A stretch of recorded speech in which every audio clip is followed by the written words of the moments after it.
What is up? What's going on, everybody? Good morning. Happy Thursday. Hope everybody had a good day yesterday. What's up, Ferret? What's going on? Sorry, we would have been started a little bit earlier, but I realized that one of our I did a little bit of work yesterday, and this morning when I went to start up all the stream stuff, I was about to get us popping off, and I realized that Googly Eyes was missing. Googly Eyes was missing this morning, and I was like, oh no. So I had to quick do a little bit of maintenance and find Googly Eyes and get it all set up, because look, there's a particular individual, one particular individual in this community that is not going to be real happy about Googly Eyes not being here, you know what I mean? So I apologize, but we got it. We're good to go. Yo, Rando Mote's back. Rando Mote's back. Got that taken care of. Check it out. Boom. All right, let's go. Rando Mote's all fixed up. Got a lot of work done yesterday. It was good. It sucks being down, dude. It sucks not streaming a day each week. But, dude, I cannot tell you how useful it's been to have that time right now. It's not showing yet, but it will. It will. It's I mean, the time I had yesterday to work on stuff was crucial, man. It was really, really good. So I know it's not really showing off through the community and the stream quite yet, but it's a huge deal for me right now, and it's making a big impact. And soon we will have new things here in the community for everybody. New montages are going to be one of the first things popping off. But just that extra time to work on things that need to have a little bit extra love, like the random stuff breaking and being able to find out what happened there. It's nice to have that time to work on that and figure that out. And because normally I just don't have it, man. So it's good stuff. But I hope everybody had a good day yesterday. Dude, we're gonna... This is the thing. I think we're gonna try.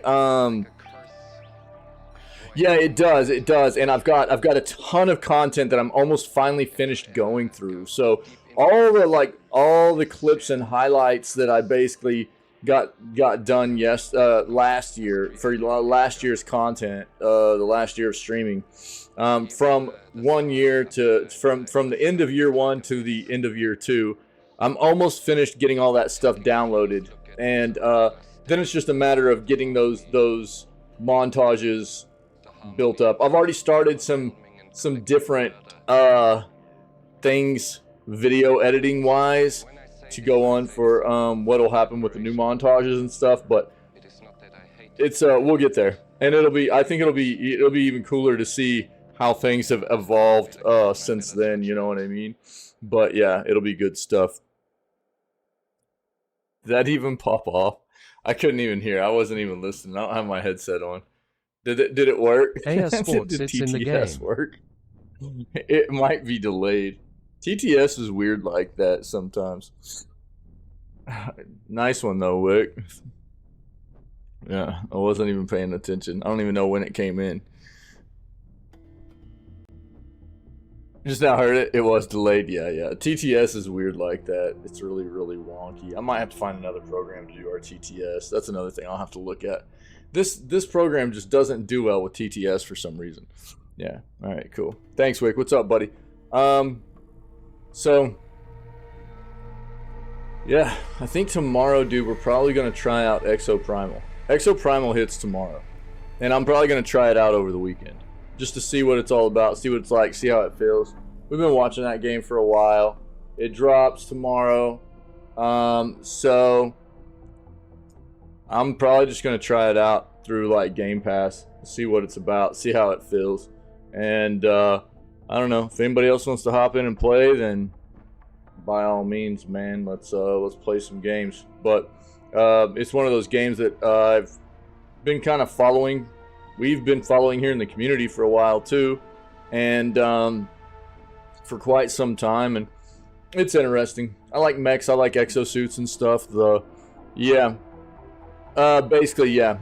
You got like an exosuit and all that stuff, yeah. So, it drops tomorrow. It drops on Game Pass as well. I have Game Pass, so I'm already like pre-downloading, and I'm gonna go ahead and it's Capcom. I feel like Capcom, as far as AAA developers, does a pretty good job still these days. In the thick of the mess of AAA developers and publishers, so. I don't know. Figure I'd dive in there and give it a... Now that we're friends again. Wow, dude. Is it okay if I pet you? Yo, Grime, no worries, buddy. Hey, man, thank you very much. No worries. Look at that. The emote explosion, dude. 2077 just resubscribed for 3 months. Hey, man, sorry I've been inactive. How have you been? Oh, dude, no. Yo, that's very generous. Thanks, Grime. It's good to see you, buddy. I'm good, man. I'm good. Yeah, we're good. We had a day off yesterday. I've started taking Wednesdays as a constant day off right now to try to work on things, get things done for the community and the channels and everything. So yesterday was a day off, but glad to be back at it, man. And we're about to hop into some video gaming news and do some Dave the Diver. How you been, buddy? How you been? Thanks for the resub, man. I appreciate it. Pinky beat Exo Primal already? Yeah, he beat it like 2 years ago.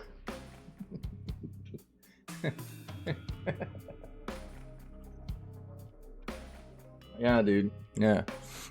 But yeah, Pinky and I still have to dive in. I didn't know that Dave the Diver was going to take so much time. Pinky and I still have to finish up Grounded. We still have to finish Grounded. I didn't know I was going to be so enamored with Dave the Diver, dude.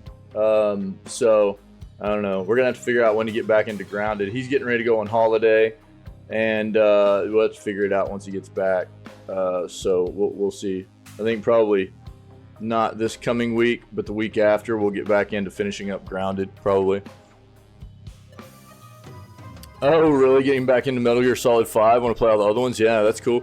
Well, it's good that they're like re-releasing them and stuff. You know what I mean? So that's pretty cool. Like remastered, aren't they all like remastered and stuff? I think so.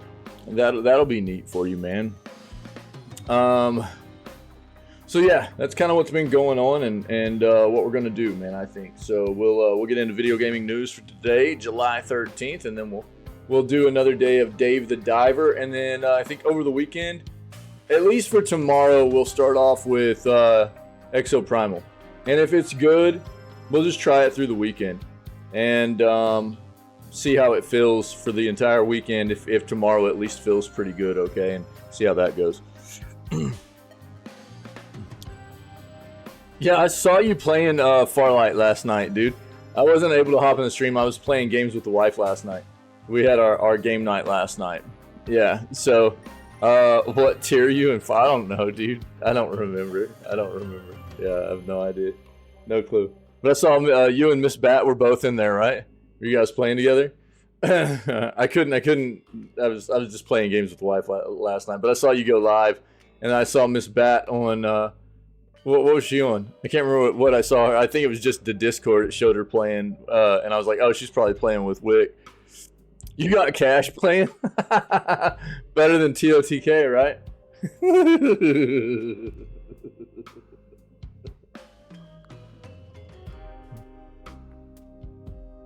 I'm trying to collect Zelda shrines. Yeah, did you guys have some good matches? Let's get into this. Look, I got some new OSTs, so we're trying out some new music. This is what we're listening to this morning. Let me change my camera up also. Bam! There we go.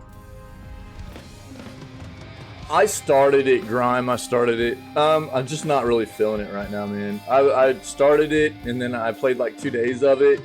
It wasn't that it was bad. It was just that I just played like a month and a half of Breath of the Wild at the end of last year and the beginning of this year. So like December through January of this year, I played Breath of the Wild. And when Tears of the Kingdom came out, I just wasn't really feeling it. I played it the day it released, and played it for like 2 days, and it just wasn't there for me, man. You know. Yeah, I've heard people say they enjoy it more too. Don't you guys have phones? Did it pop up? I don't have my headset on. I have my headset on. Wick. Yeah. So, yeah. I mean, I've heard it'll. I'm sure it'll be up there for like Game of the Year awards and stuff. Ferret's played through it. We've had some other community members play through it, like our buddy Casual. Casual is a diehard Zelda fan, so it's hard for any other game to ever beat anything for Casual, though. It's one of those things for him. You know,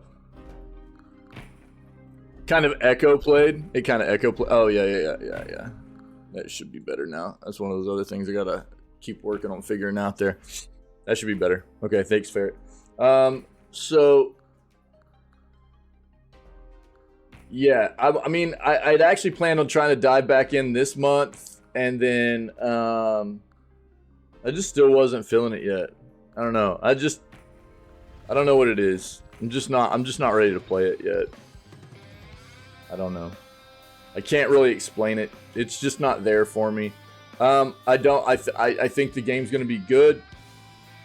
I just for some reason it's not appealing to me right now, and I don't want to trudge through a game that I don't really feel like playing, you know?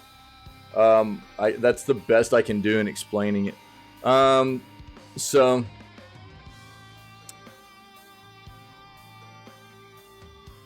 yeah, I mean, that's the way Breath of the Wild was a lot for me too, Ferret. You know, it was like it was so easy to get distracted by other things in the game, which isn't necessarily, I mean, that's like, it's actually kind of it just shows the I think the great job they've done in building a truly great open world game, you know, for me anyways. Whenever I'm always distracted by things that I continually see and want to do and get done, it just shows that they've done a good job in an open world game, as opposed to an open world game where it's just bleak, you know, and shallow. Yeah, I know, Wick. Yeah, and I respect that. I respect. I mean, look, the people get enamored by all kinds of different games, like Cash has with, you know, is with Zelda, and how much time he'll put into the, you know, those kinds of games, and how some people are with like The Witcher, and there are people that have put thousands of hours into The Witcher and stuff, and I respect that. For me, you know, even my favorite games of all time, I'm not gonna just go spend thousands of hours in, though. I just have one of those like mindsets where I wanna experience other new stuff on the constant, as opposed to just sit there and pouring that much time into a game over and over and over again, you know, that I've already experienced. And I'm not saying it's bad that people do that, it's just not my way of doing things, you know. And I know that Tears of the Kingdom's very good, consensus from most people, and I'm sure that, you know, because it is the core of that game is built off of Breath of the Wild, and I do think they implemented some really nice new mechanics to really evolve what Breath of the Wild was. It's probably even a better title than Breath of the Wild. I'm just not feeling it. Grime is why I haven't taken a dive into it yet. So, and for me, it doesn't make sense to just sit there and play a game that I'm not feeling like playing right now. So we've been playing Dave the Diver right now, which has been amazing. It's like right up there, tied game of the year for me right now, really. Yeah, and I mean, dude, it's not like I don't have thousands, you know, thousands of hours in some games, you know, over my lifetime, you know, I do. But for the way that I'm able to play games now, it's one of those things where I prefer to just like move on, play new stuff, experience new things, because I have that opportunity now to play games the way I want to play games.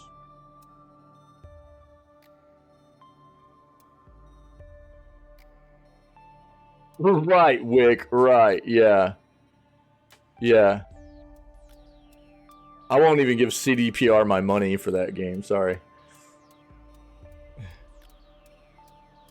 Fortnite and GTA. Yeah, I mean, I think everybody has a probably my two highest hours games are Path of Exile right now and like Rocket League.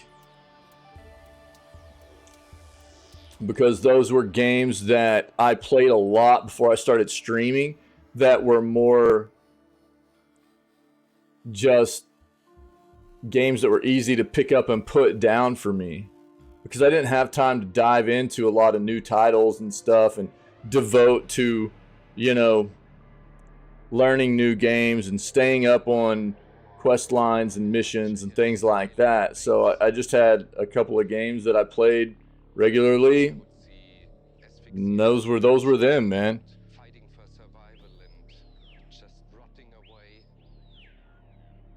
Yeah, we'll touch on that today, Davey. What's up, man? How you doing? So, yeah, Grime. I haven't played it, but yeah, I think it's. I mean, there's no doubt that game's going to be up there for like game of the year, you know, and rightfully so. I think it sucks. I mean, I'll be completely honest. I think that it sucks that Nintendo's doing what it's doing with that game instead of just, because we know there's going to be a new hardware coming out. They've got new hardware that's probably going to be out within the next like year and a half, probably roughly, give or take. And I would have much rather have seen that game be developed for the new hardware rather than them try to suck as much money as they can out of people right now on the Switch for that game and then make people rebuy the game on the new hardware. That's one of the things that I'm so fed up with like console in general, and Nintendo does this crap to people all the time, and it really grosses me out. So it's one of the things that's a real turn off for me about the Nintendo and the way they do these games and stuff.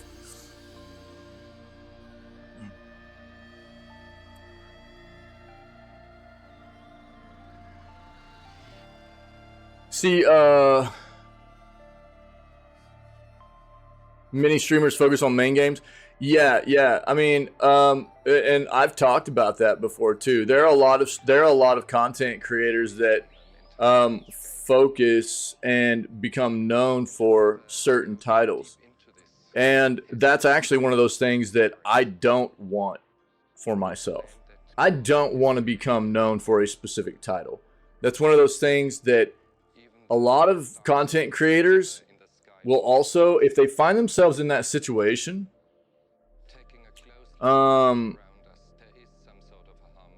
they have a really hard time working their way out of that too, because they start building up a community and they start building up viewers around that specific kind of content, and if they want to move away from it, it's very hard for them to, because they start just leaking viewers like a sieve, man. It's like they just drop viewers, they drop community members and stuff whenever they try to switch over content. Not always, but quite often. Like you'll see people that get like wrapped into being like known as just specifically, like for instance, like a Dead by Daylight streamer or a like PUBG streamer or something like that. And if they try to go do something else, it's terrible for them community wise. They just lose everything, and they feel like they can't move out of it. You know, they feel like they can't move out of it. They feel like they start feeling like they're locked in. That's why I never wanted to get into that position where I felt like I didn't want to be known for one particular game, you know. If I start doing them, I might lose you. Wow, that's like everybody else wants me to start doing them, you know. Playing Scorn, get out of here, wig. Oh, jeez. Yeah. All right. So I got some new OSTs. We'll be listening to some of this stuff. Risk of Rain 2, man. This is Risk of Rain's 2 OST. I picked this up on the summer sale. This is a roguelike third-person action combat, actual third-person shooting type game. It is got some multiplayer stuff to it, and if you're enjoying the soundtrack, go check it out. Also, if the game sounds cool, then go check the game out. All right, 1 second, guys.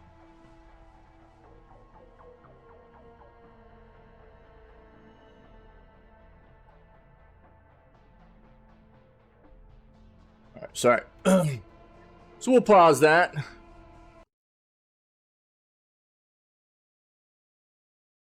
That's weird.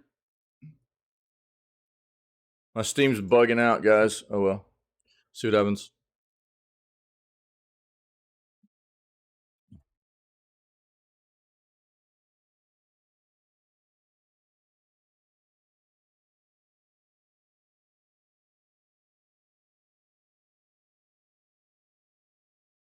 Let's get into the news, man. Let's get into the news, see what we got. Yeah.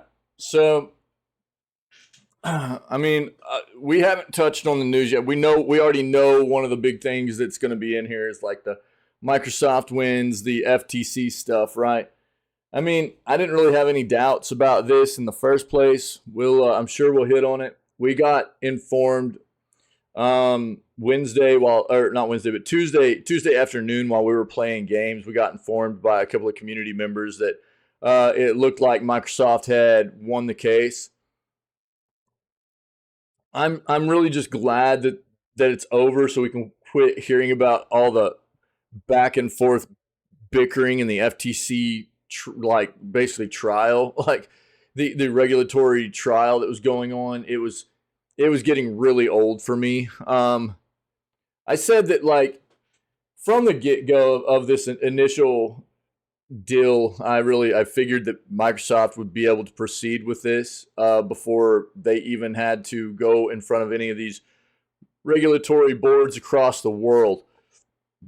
The only real hurdles they had were in the UK and the FTC, and the FTC was the real hurdle here. And I don't know. I kind of figured that it would get approved either way.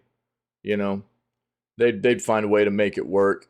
Because honestly, I think, anytime you have any kind of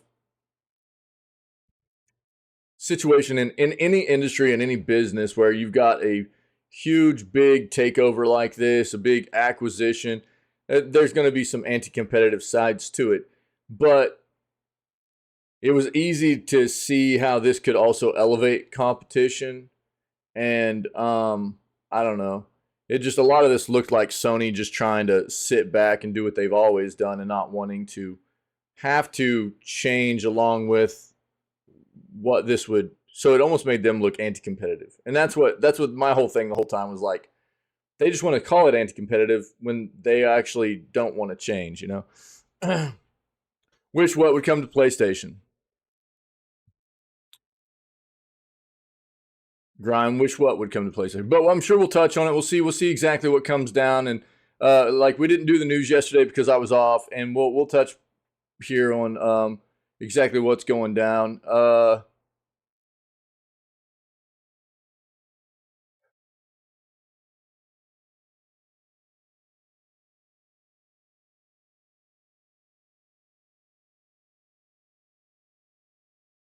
pull this up real quick.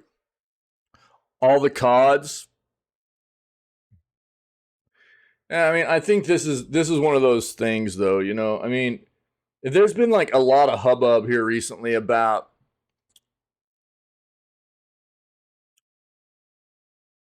like proprietary games, first party games. Like, everybody's like throwing a fit about Starfield just being on Xbox and PC, and then there's a bunch of people throwing a fit about Final Fantasy 16 only being on PlayStation. Dude, this has been a thing that console players have done forever. I mean, perfect world, we wouldn't have to deal with this, right? Yeah, exactly, fair. Yeah, that's kind of what I've been getting at the whole time, dude. Yeah, exactly. Yeah. Oh, is that what they actually said? Yeah, we'll read about it. So let's take a look at that. FTC appeals its loss, and Microsoft. Let's take. Yeah. We'll take a look at both of these, okay? But yeah, that's funny, dude, because that's the whole thing. That's the thing I was saying the whole time. Really was like, this is actually making COD more available. Yeah, I mean, it seems that way almost, doesn't it? And I mean, you guys remember whenever the and we'll talk about it more whenever we hit these articles, but you guys remember whenever because dude, we've been covering this forever now, right? We've been covering this for like a year and a half, and we talk about it, and we've talked about it in the news so often. You remember whenever the first thing that Microsoft really tried to do to appease the situation, to kind of bring the level of contention down a bit, was to go to Sony and be like, yo, here's a 10-year deal on top of what you already have to keep Call of Duty on your platform. And Sony shot it down right away, right? And we didn't, again, I mean, and I said even then, like, we didn't know what the deal, like the specifics of that deal entailed or anything, but you know, they shot it down right away. And I was telling her, I was like, it's not a surprise. It wouldn't really matter what they offered Sony. Sony was going to shoot it down no matter what, because they want Microsoft to look anti-competitive, right? That's what they've wanted this whole time. But then, like, Microsoft, being very, very smart, turned around immediately. And who'd they offer a 10-year deal to? Nintendo. And Nintendo swooped it up automatically, man. They're like, yeah, we'll take it. And then it was like all these other 10-year deals came out. It was like NVIDIA, dude, who is their biggest competitor in the cloud market, cloud gaming. And it was like NVIDIA was kind of talking trash about how anti-competitive it was. And Microsoft was like, oh, do you want a 10-year deal? And then NVIDIA was like, oh yeah, sounds good. And then NVIDIA was all for them getting the deal taken care of. You know, it was really funny, man. Call of Duty is still on contract, Davey. So here's the deal. This is the way this is going to work. So Call of Duty is absolutely still going to be on PlayStation for the next 2 years. So the difference being they're already under a contract with Activision Blizzard, and that contract has to be upheld by Microsoft even if they take over Activision Blizzard, right? So for the next couple of years, whatever comes out Call of Duty wise will have to be on PlayStation as well. We'll probably cover this in these articles, but you want to play all the Call of Duty campaigns? Yeah, Grime, right on, man. Yeah. I mean, there's a reason why it's such a unique game and why it was the center of this entire acquisition, right? A lot of people play Call of Duty. A lot of people do. So there are very, very few other games in the industry that hold as much sway and, you know, are of the magnitude of something like Call of Duty is, right? So that's the reason why this entire thing. And I mean, don't get me wrong, the entire portfolio they're bringing over is huge for Microsoft, but Call of Duty is a huge, huge part of this, right? So the thing is, like, you know, Microsoft has all these 10-year deals, though, with all these other companies. They don't have an extended 10-year deal with PlayStation. So really, it's going to be up to Microsoft whether they want Call of Duty to be on PlayStation moving forward. And I don't think they're just going to be like, oh yeah, let's put it on PlayStation without a contract. You know what I'm saying? It's too unique of a title. So to say that it will just be on PlayStation in the future, it's not that easy, I don't think, you know? So you've got to consider the positions of both these companies, right? And yeah, is it better potentially fiscally for Call of Duty to be on all platforms? Absolutely. But Microsoft is not going to lose out to Sony on just letting it be on Sony's platform without some kind of contract, making sure that Microsoft is benefiting more than Sony is by having it on that platform. You know what I mean? Because if you don't remember also, the only way you can get digital games right now on PlayStation is through PlayStation Store. And if there's not a contract, that means that Sony could just sell Call of Duty games on PlayStation Store and reap all the benefits, all the profit off of that. It's not like Blizzard would get any of it without a contract. So there's got to be some kind of underlying contract for Microsoft to make sure that they're reaping rewards off of a profit off of that game. They're not just going to put it on PlayStation without a contract. So you have to understand the way that works, and that there's got to be there's going to have to be something. If it's going to be on PlayStation after the current contract's up, there's going to have to be a new or some kind of extended contract negotiations happen for Call of Duty to continue to be on PlayStation moving forward. It's not just going to be there for no reason.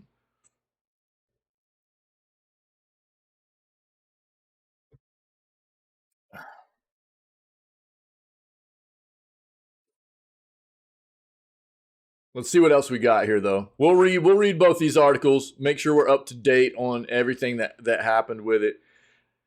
Again, I really had no concerns about it not coming to fruition. I really thought Microsoft was going to be able to get this the entire time, but I hope they do right by it. You know, I mean, that's the thing. There's always the potential, and that was the concern the whole time, was what if they don't do right? What if they do bad by this? What if it does present a situation that is very anti-competitive, you know? And I mean, that there's reason for concern on that front. Hopefully, you know, Microsoft and Xbox do right by this. And we'll talk about the pros and cons of it a little bit more as we get into these articles.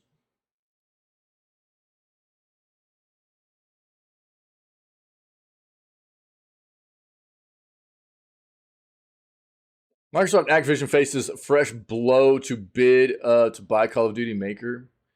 We'll look at that after those. When could Call of Duty come to Game Pass? Best estimate?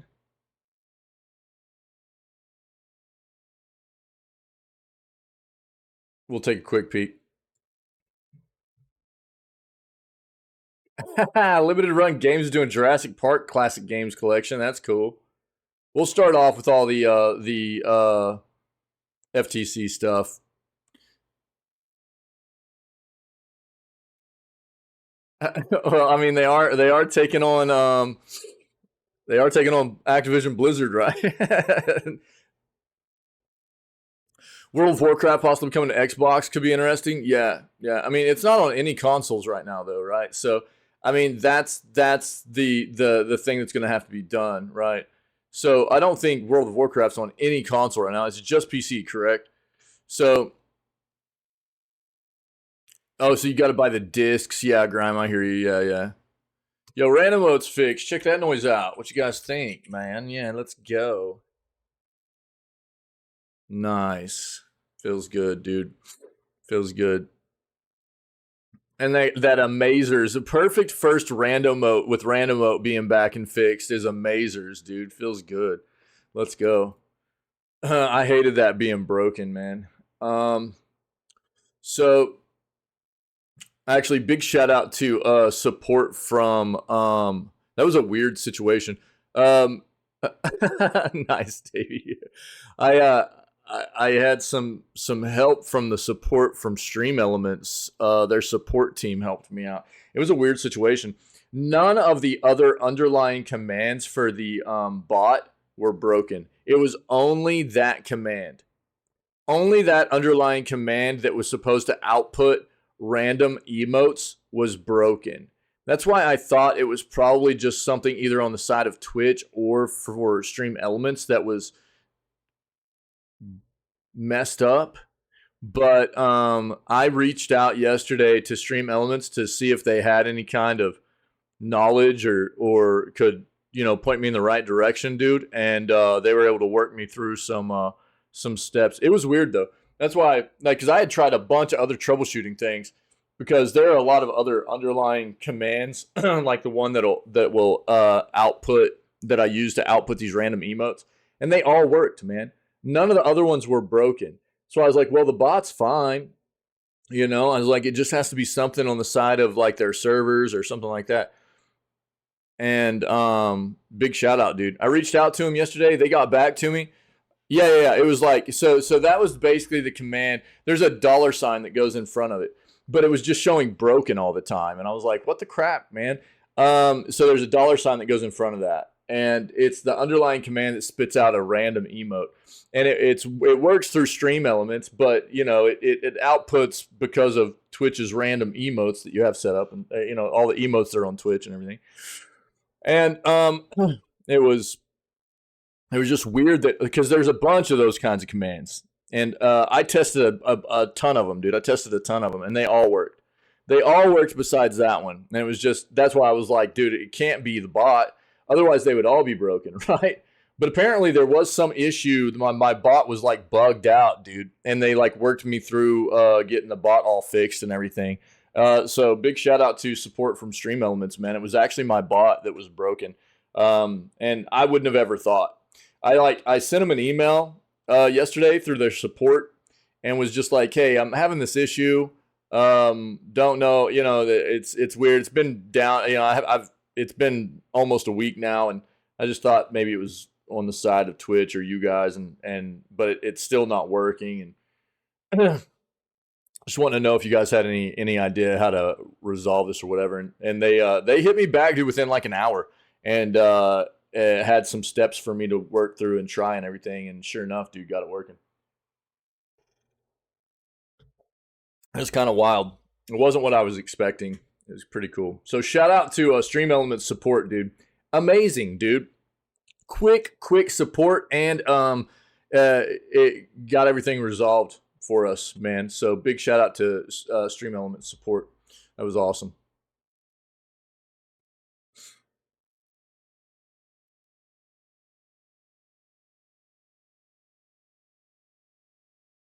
Cult classic Toomba to be released on modern platforms. All right, let's see what else we got. That's why I just shut it off eventually. I was basically like testing it before all the streams and everything, and it was just still broken. I was like, okay, well, it's still broken. So I was just leaving random mode off, you know. And then yesterday I was like, I gotta try to figure this out, man. Now that I have some time. Anybody grab anything for Prime Day? Anybody get anything good for Prime? Is it still going on today, or is it done? Yeah, me too, man. It felt bad having that down. I love that. I love random mode. I think a lot of people enjoy playing random mode. It's done. That's what I thought. I thought it was just the 11th and 12th, right? Yeah, we talked about this. It's the parents' fault.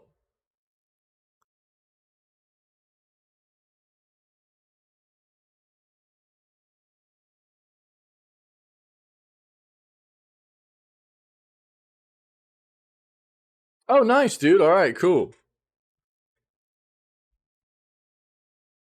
Yeah. I mean, that's a tactic sometimes. Yeah, I did see some decent prices on some stuff though. Like, you can tell where some things they like say it's so much off, but it's really not that much or whatever. But I did see some things they don't do that to. I mean that's a tried and true kind of thing that most retailers will try to pull on people. You know what I mean? You have to be wary of that. You have to be cognizant of that. That's like a tactic that retailers do to people. Oh, is it camel is? Okay, cool. Thanks, Ferret. Nice, dude. Okay. For price history. Oh, sick. Okay, nice. Yo, what's up, the worst? How you doing, buddy? Sick. I'll have to remember that. Camel, huh? Pull that up on my phone so I don't forget it. I'll take a look at this. I didn't really grab anything, but I did see some decent tech sales and stuff. I didn't see anything like crazy.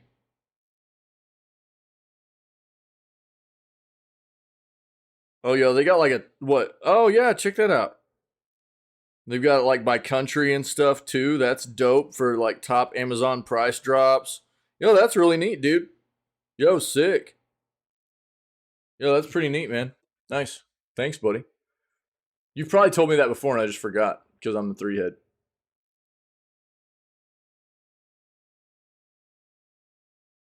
Oh yeah, here. So I forgot to watch this on Tuesday while we were going to. I was saying we would watch this while we did lunch on Tuesday, and I totally just blanked it. But let's catch up on what they showed for the Xbox. I think that's what this is, probably. Limited run showcase.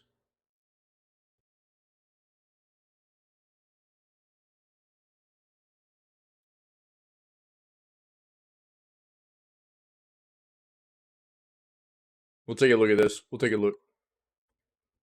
Nice wick. Nice.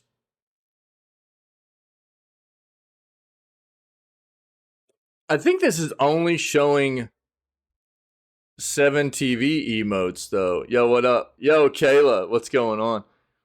Is this only showing our 7 TV emotes? I might have to look at changing that out. I think it's only showing our 7 TV emotes, dude. That's weird. But that's okay, too. I like our 7 TV emotes. We could just keep it like that. I'll have to take a look.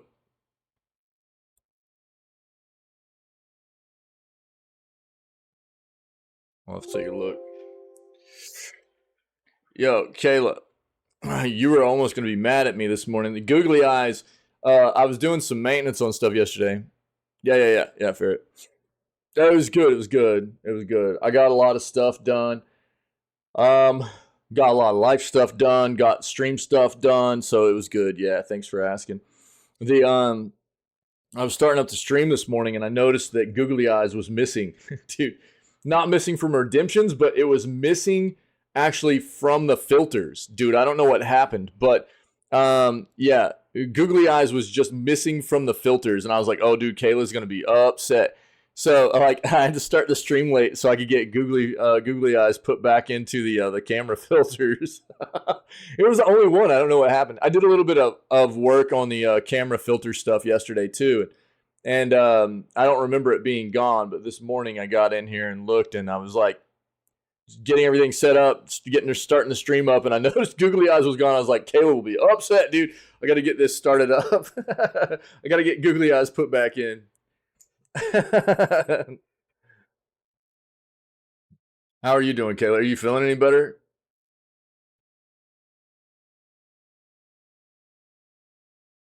PS Plus dropped 650 hours worth of massive free games.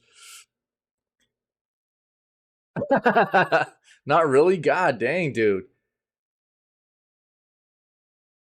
That sucks.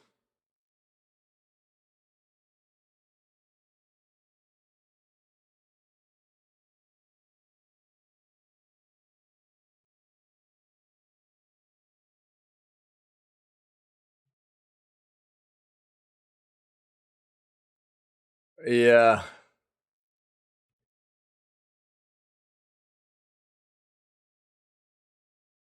What a flippin' scamaz that is, dude. Here in the US. Insurance to go to the doctor and everything, you know. Insurance is such a scam anyways, and then it's like it's all about money, not taking care of people. I flippin' hate it. It sucks. Oh, that sucks, Kayla. God, I hate being on the phone.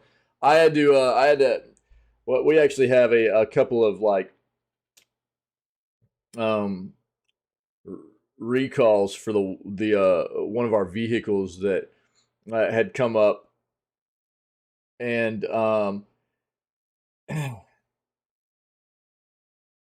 they're not like critical ones or anything, so I'd put off getting them taken care of for a little while. But that was like I had to get on the phone yesterday to get some an appointment set up to get these recalls taken care of, and I was afraid that it was going to be a big debacle.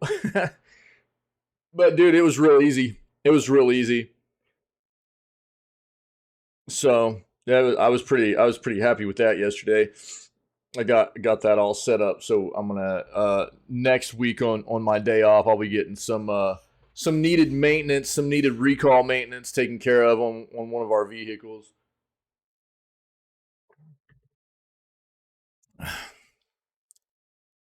Yeah, exactly. Yeah, exactly. Yeah, for sure. Yeah. Yeah, I mean, again, that's the thing that sucks about what this country's done with like healthcare insurance, and even it's like, again, it's not about taking care of people. It's about how much money can you make off of people. That's what it is.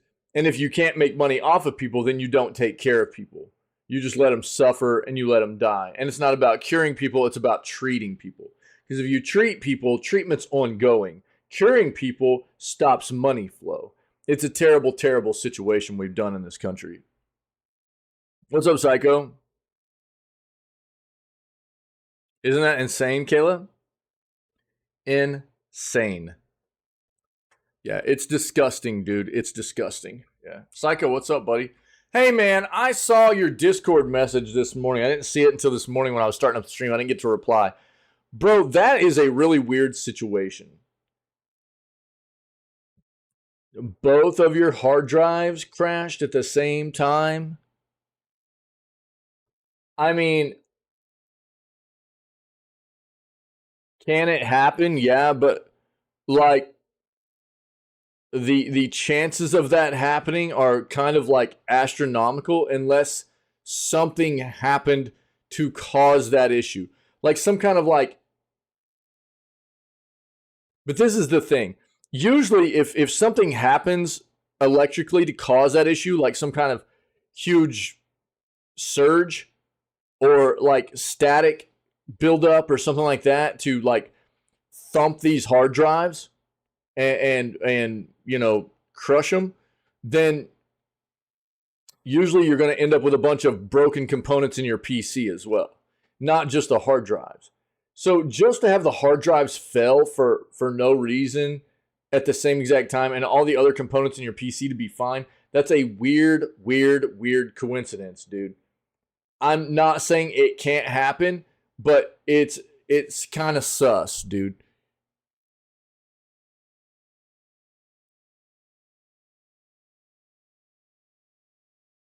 So you had 3 hard drives?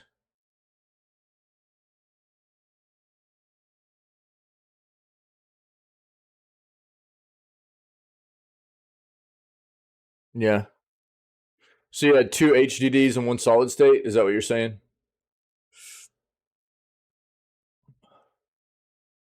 Yeah, I mean, look, worst. I'm not saying that you know, I'm not saying there aren't some crazy things that happen in life, man. I'm not saying that. That's what I was getting at. But the chances of 2 hard drives dying at the same exact time without some kind of catalyst behind it in a PC is astronomical, kind of. The chances are very, very slim of that happening without some kind of catalyst being the reasoning behind it. Like I said.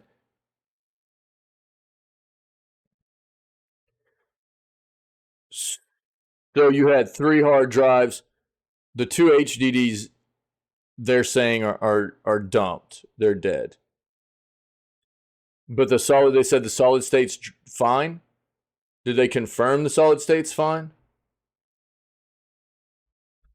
Odds can be weird, man, and things can roll. I mean, look, people win the lottery. The odds of people winning the lottery are very, very slim, and it happens. You know, so I'm not saying, but it's a weird coincidence. It is. I mean, here's the thing. They said they unhooked them and it was working.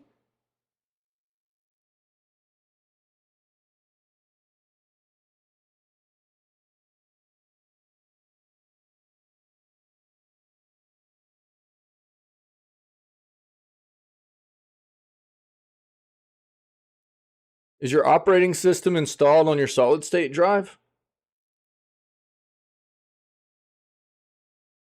I don't know what they mean by working either, dude. Okay.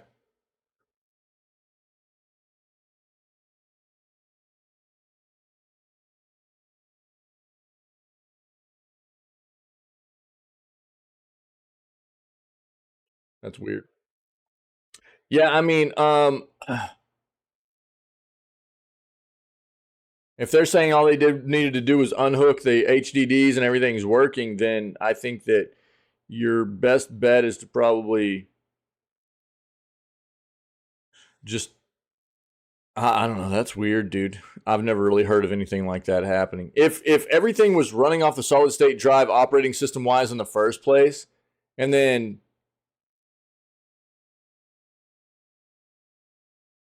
yeah, it's an M.2 drive. It looks like a little RAM stick, is what it looks like.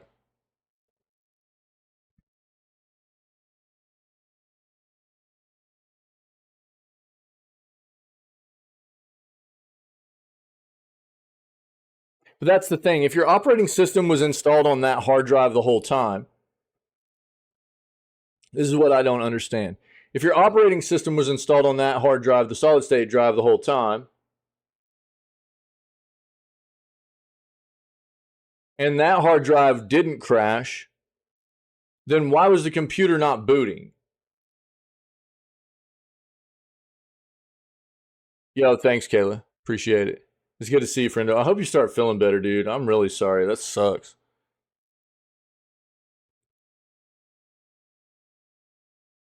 I think you need to get some more information from these guys. I think that's what you need to find out. What, because that doesn't sound right. That sounds weird, dude. I've never ever heard of something like that happening.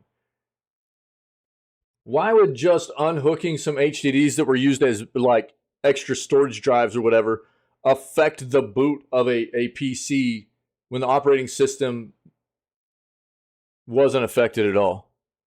Yeah. Let me know what they say, dude. That's a weird situation. I'm not quite understanding exactly, and maybe there's something lost in translation there or whatever. But let me know what they say, buddy.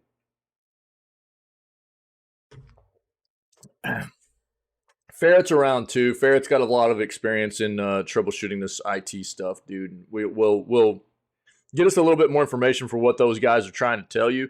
That shop's trying to tell you, and we'll talk about it a little bit more. Okay.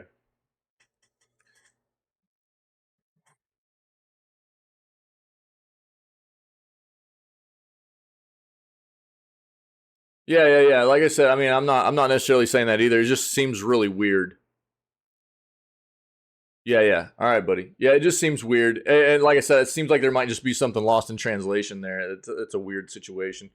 I'm glad they figured it out. It just seems odd. I've never really heard of anything like that happening.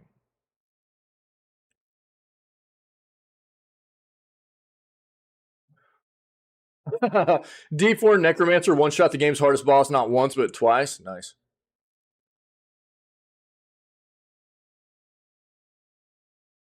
I'm not going to dive in there, but looks like there's probably going to be some balancing that happens to that build.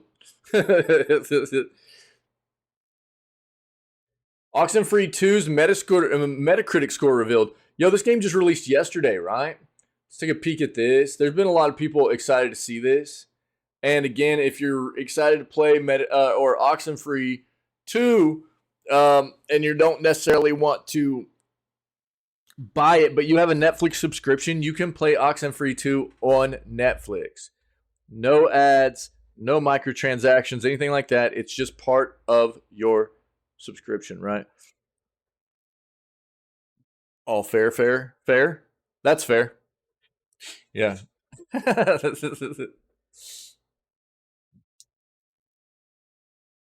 So we'll pull this up. We'll talk about that too.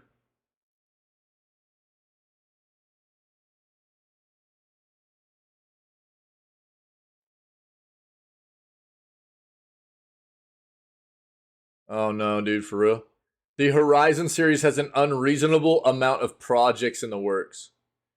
Yo, what else did we see here recently that had the same kind of issue going on? Assassin's Creed.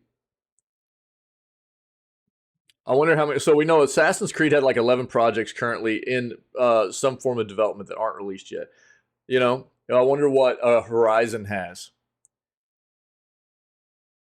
It can't be close to 11. It can't be close to what Assassin's Creed has, right?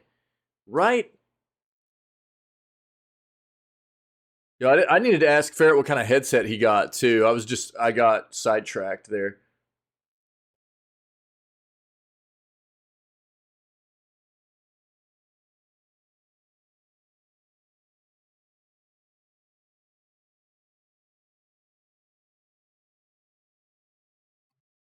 We got a lot of news today.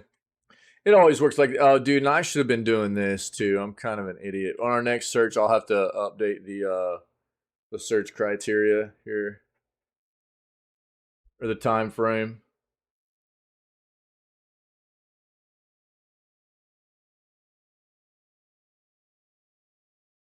Framework mainboard powers retro style gaming console. Let's take a look at that. That's cool.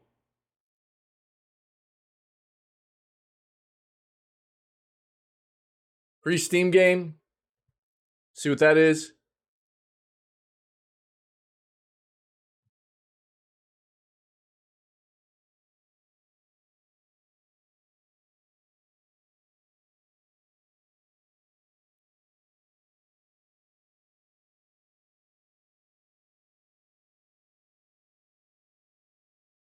Microsoft's launching a new voice reporting feature on Xbox.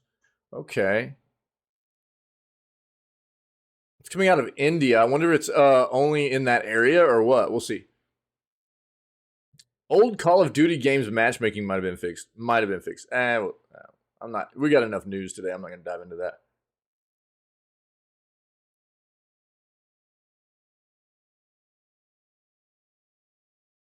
We've got something up about when we can expect Call of Duty on Game Pass now. We'll read into that.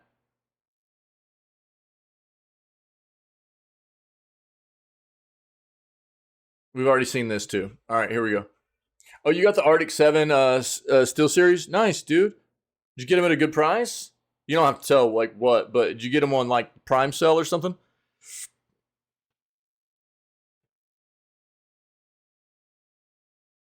Okay, let's do this. Let's go custom range. We're gonna go here to here, and then let's go with our other search. Okay.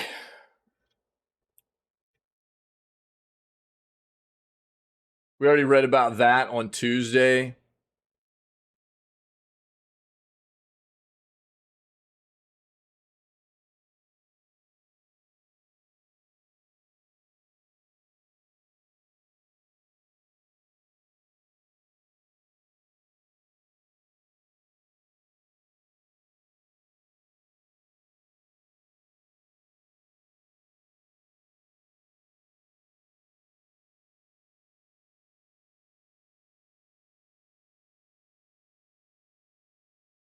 What is this? All right. Looks like Mike Ibarra is saying that D4's release on Xbox Game Pass isn't happening. You know what? Mike Ibarra can get wrecked, dude. I don't even care. That individual promoting so heavily Diablo Immortal, I'll never ever be somebody that could be a fan of somebody that can promote a game like Diablo Immortal, dude. As so scummy, pay to win as that game was and everything, just so disgusting. But we'll take a look at that.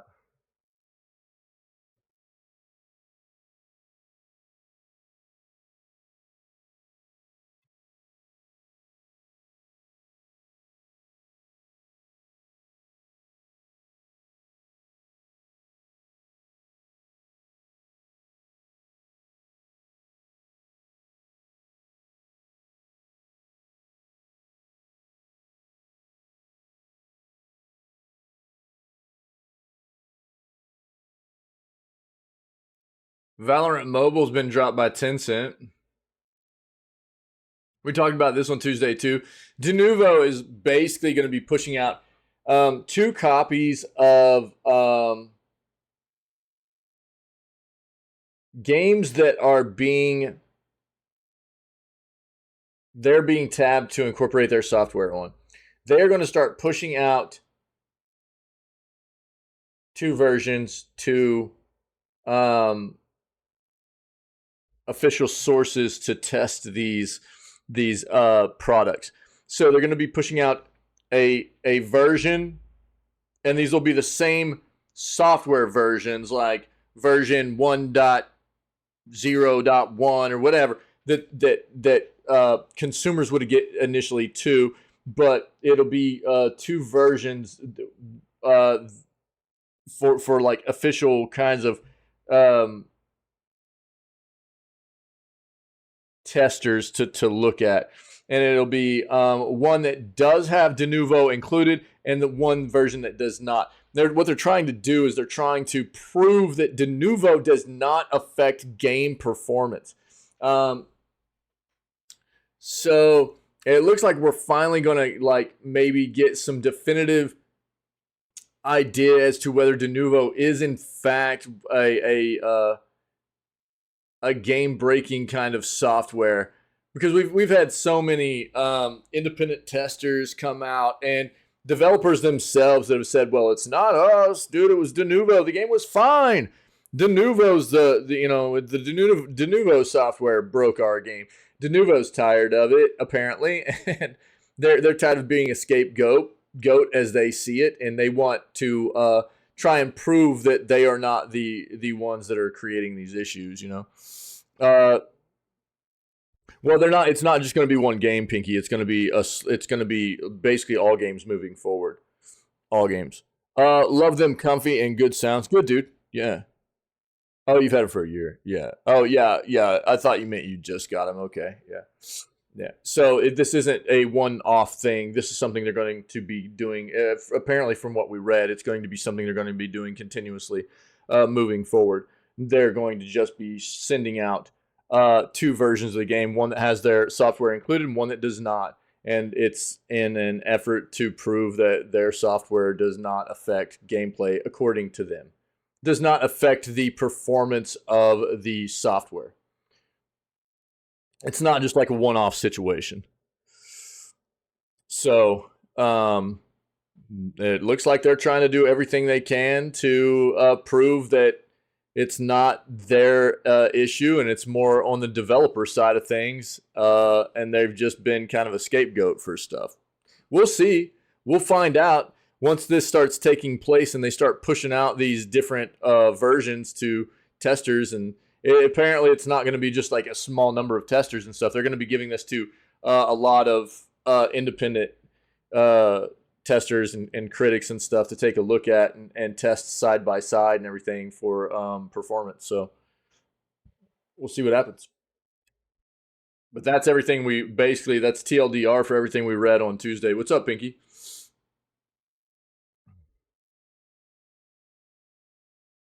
Well, and that's what I mean. They noted that. So people removing DRM, right? But I mean, it's like so that's where they want to try and make sure that. So that's what I was just talking about, is like removing DRM and like it's like, to them it's an unofficial capacity of removing DRM. These independent sources of taking DRM out of the game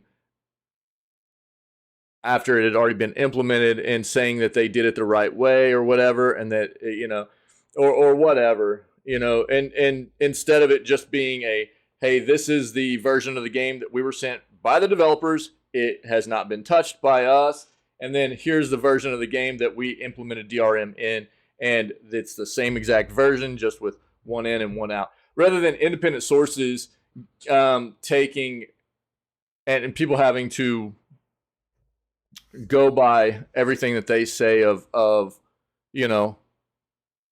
this is what we did, this is how it runs with and without, and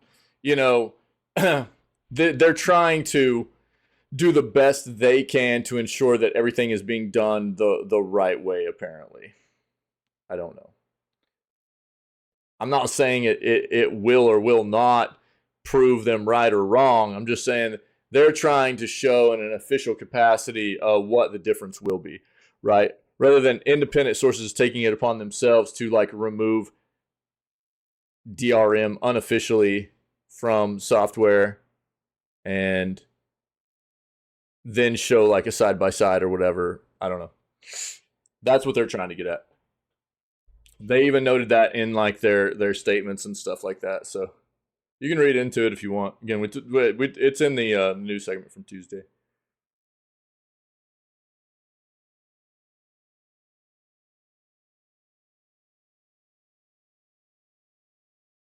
This game's a banger, dude. So good.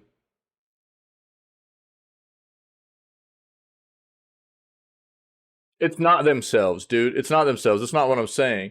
They're sending it out to independent, verified sources that test this kind of thing. But rather than it be just some person taking the software that already had DRM in it and going, oh, this is what we did unofficially, and removing it out or whatever, they're going to be giving a bunch of different third-party independent people that like and businesses and sites that specialize in testing this kind of stuff. They're going to be giving them an untouched version and a version that has DRM in it. They're not doing it in-house. That's not what I was saying. But it's different than what we've seen in the past, right? Where it's just been independent people taking it upon themselves to go, like, I got this software, I basically broke it down, removed all the DRM out of it unofficially, and this is what the side-by-side was. And you have to take them at like their word for what it did, right? So that's what they're trying to get around. And they're trying to like say that this is how they're going to prove it. So that's what I'm saying.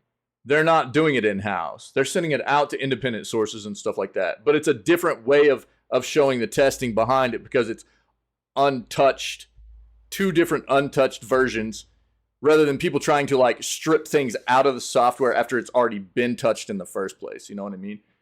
Been incorporated.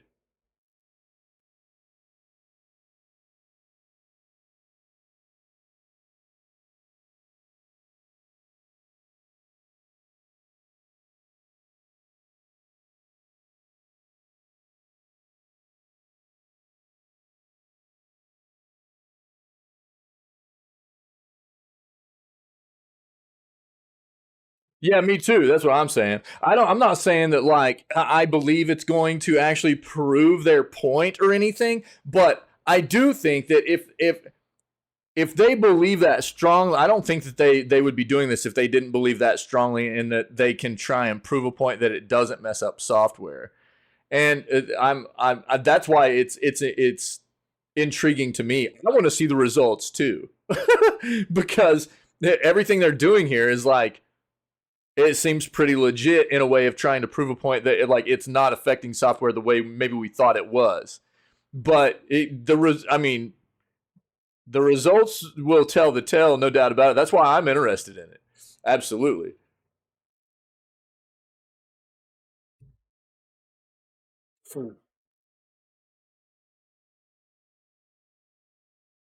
Because I mean that's what we've heard forever, right? And I'm in the same boat as you and everybody else. I mean, we've seen independent sources take it upon themselves, and I'm dude, and I'm not like trying to discredit these people at all. I know there are a lot of really smart people out there that know how to strip that like top layer of DRM software off of those titles and show the difference in performance and stuff.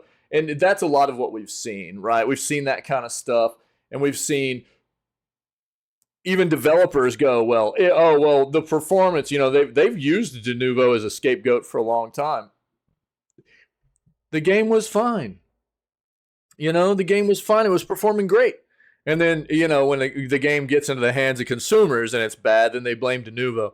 Well, it was Denuvo's fault, But, I mean, I think I almost have to just be skeptical of developers anymore, too, because we have so many, cases of games just being released even without Denuvo anymore, where they're just hot pieces of garbage, right?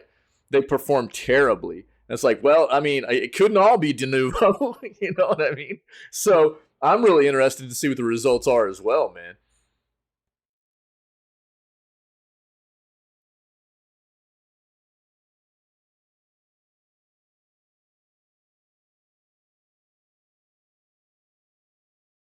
because they've been bagged on for a long time, and it's always seemed like it was a rightfully, the warranted kind of situation.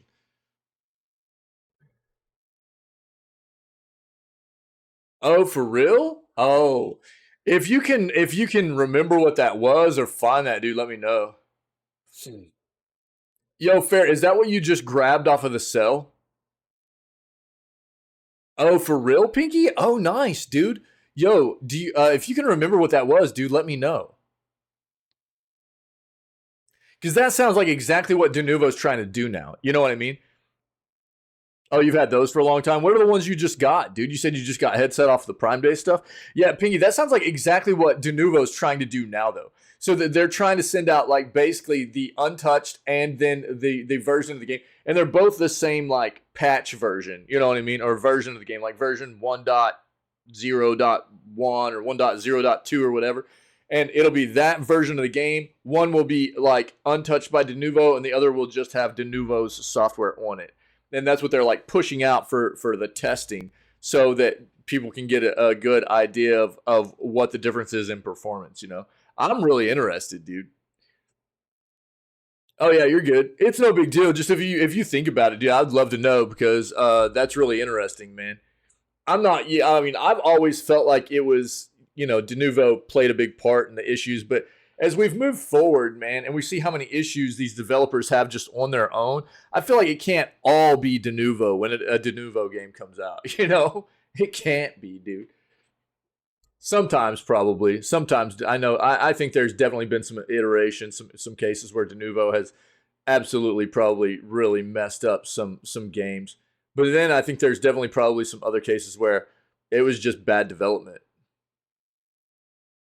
and it really didn't have much to do with Denuvo. I think there's probably across that entire spectrum, there's been some cases.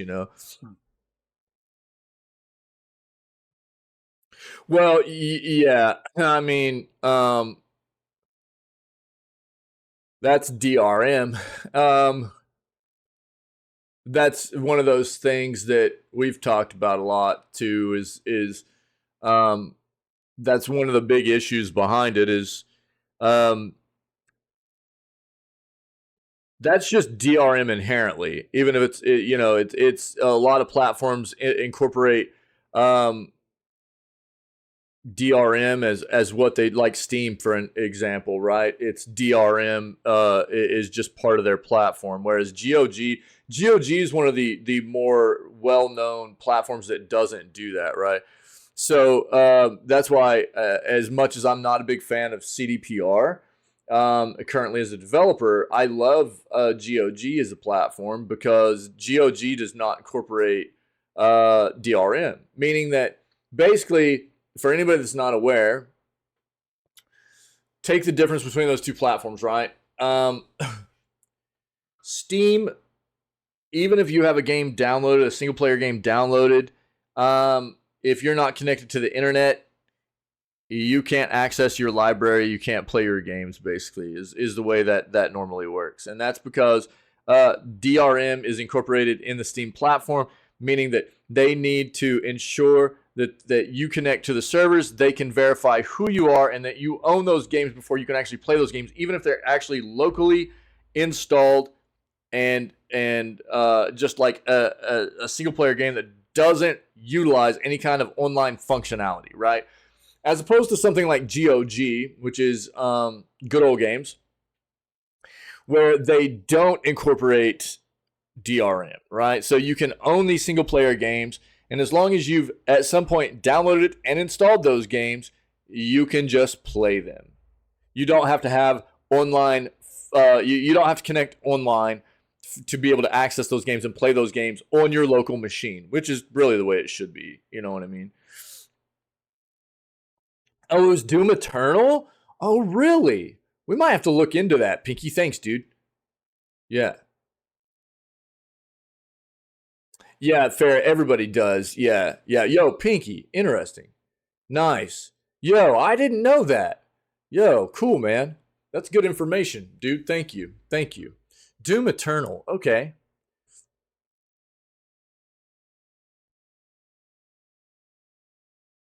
But yeah, you're absolutely right. The worst.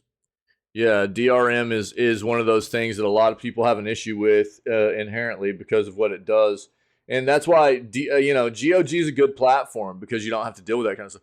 And so Xbox isn't as bad as they used to be, right? Like Xbox got a bunch of criticism in the past for being DRM, have incorporating DRM like that, and nowadays they're, from what I understand, they're basically pretty void of it, right? Is that correct, dude? I haven't been on Xbox the past couple of generations, so I might need some help on that. But let me, I'll pull that up real quick. Whereas like PlayStation and I think Nintendo, they still do a lot of the DRM stuff, but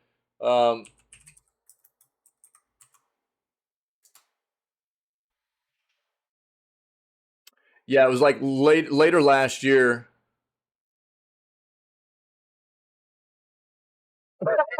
Psycho, that's funny, dude.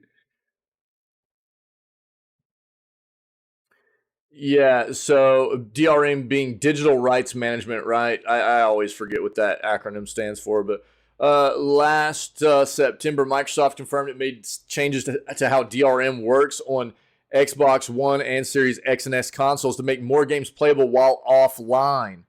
Um, the engineering lead, Eden Marie, at Xbox confirmed on Twitter that the 22.08 Xbox system update released earlier in September of 2022 makes it possible to play most disc-based Xbox One games without an online check-in. We examined data since Series X and S launch and determined the online compatibility check isn't needed in the vast majority of cases for Xbox One discs. Some games may still need to be updated online after install to ensure the best experience, the Xbox team member tweeted.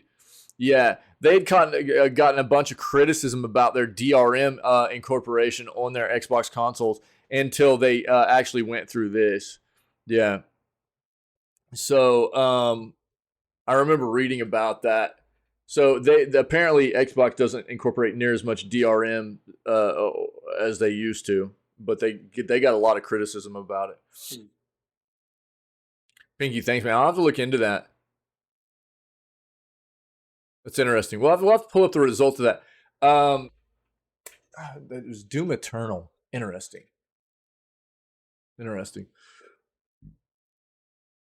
We'll probably have to keep that in mind for whenever we start getting some of these stats rolling out.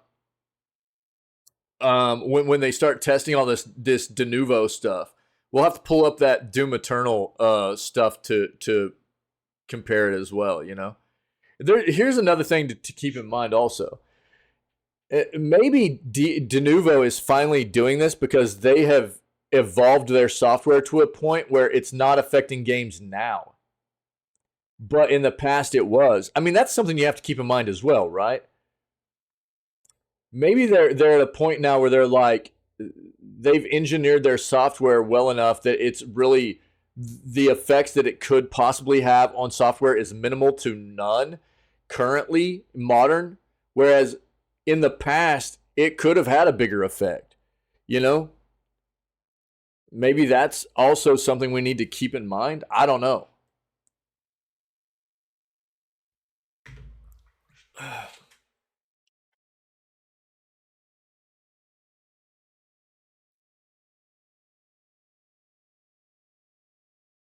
Oh yeah, I agree.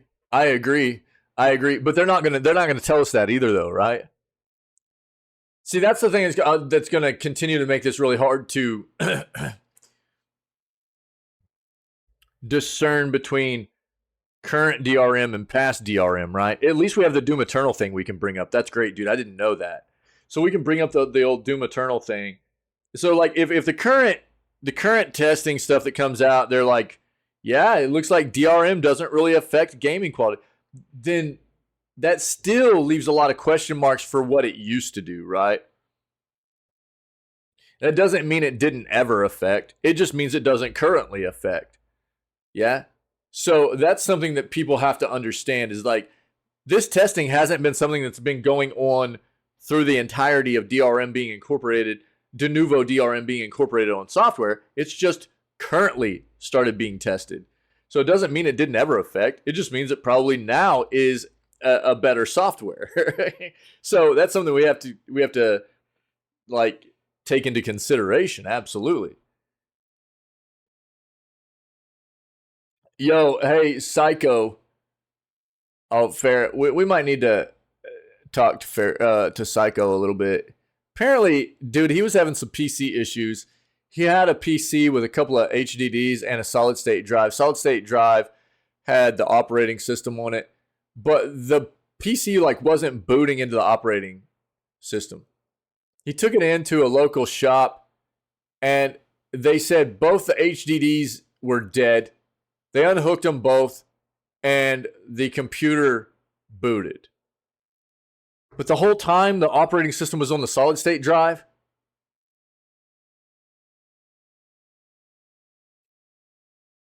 Have you ever seen anything like that, dude? I can't think of it. You have seen that where the hard drives, even though they didn't have anything to do with the operating system, you've seen that? I've never seen that, dude.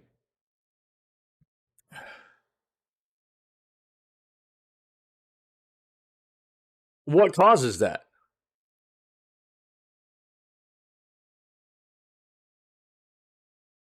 That's why I wanted to ask Ferret. Ferret's got a lot of experience on the tech side of stuff too.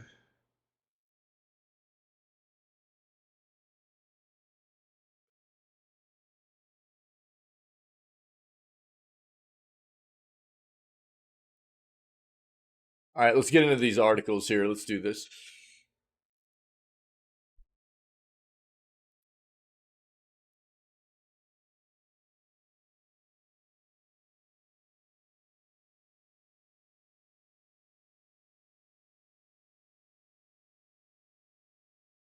Valorant Mobile, oh yeah, my sister's computer.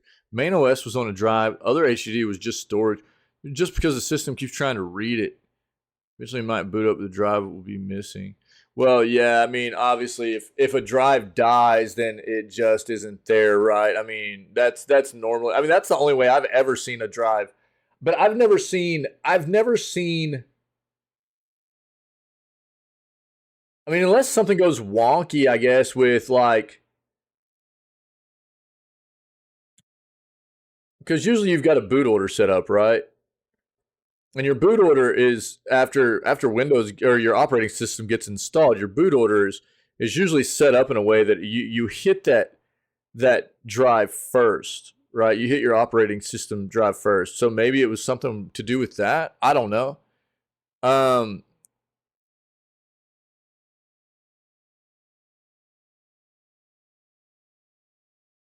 I've never seen that. I've never seen a drive that had the operating system on it not go bad and the PC not boot into the operating system because other additional storage drives died. That's wild, dude. That's a new one for me.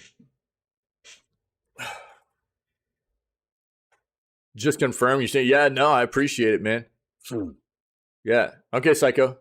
Yeah, that's good, dude. Because I'd never seen anything like that, and it was that's a weird thing for me to hear, and that's what apparently they were telling Psycho happened to his PC. So they were like, "Yeah, we unhooked your HD, your additional storage drives, and your the PC booted up." And he's like, "What?" That's what I was saying too. I was like, "Dude, that doesn't make any sense to me." But yo, tech can be weird like that. So I'm glad you've seen it happen. Valorant Mobile dropped by Tencent as Riot looks to repair it with console version. In unexpected turn of events, Tencent Games has stopped the development of Valorant Mobile. Tencent is a huge player when it comes to the mobile gaming world, but it's not all doom and gloom for players looking forward to the handheld version, as Riot LA has picked it up instead. This news was initially leaked via a tweet by @SargeOP, who has a proven track record for leaking insider news in the gaming industry. This decision to move Valorant Mobile under development under Riot LA signifies their commitment and belief in the potential of Valorant as a game that is suitable for platforms other than PC. There's a lot of anticipation for the revamped Valorant Mobile, but we are unfortunately still waiting on the Valorant mobile release date. Interestingly, Riot Games has also hinted at a possible console version of Valorant. Based in Los Angeles, Riot has been recruiting for a console playtest analyst role. While this doesn't confirm a console version, it may be in the pipeline. We're yet to learn which features will carry over to the mobile and console versions of the FPS game. But if you're playing on PC, you do well to use the best Valorant crosshair codes.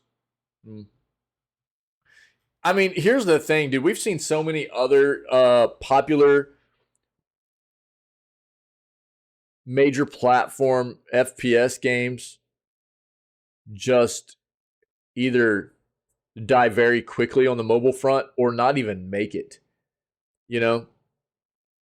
And I mean, they've got to have concerns, you know? Yeah, it's got to be something like that, Ferret. Yeah, it's got to be, dude. I appreciate it, buddy. Yeah, thanks, man. I've never, ever seen that. It's super weird, dude. Super weird. If you need this, I'll link it for you, but that's a weird I mean, that's a weird deal, Ferret. It's just really odd, dude.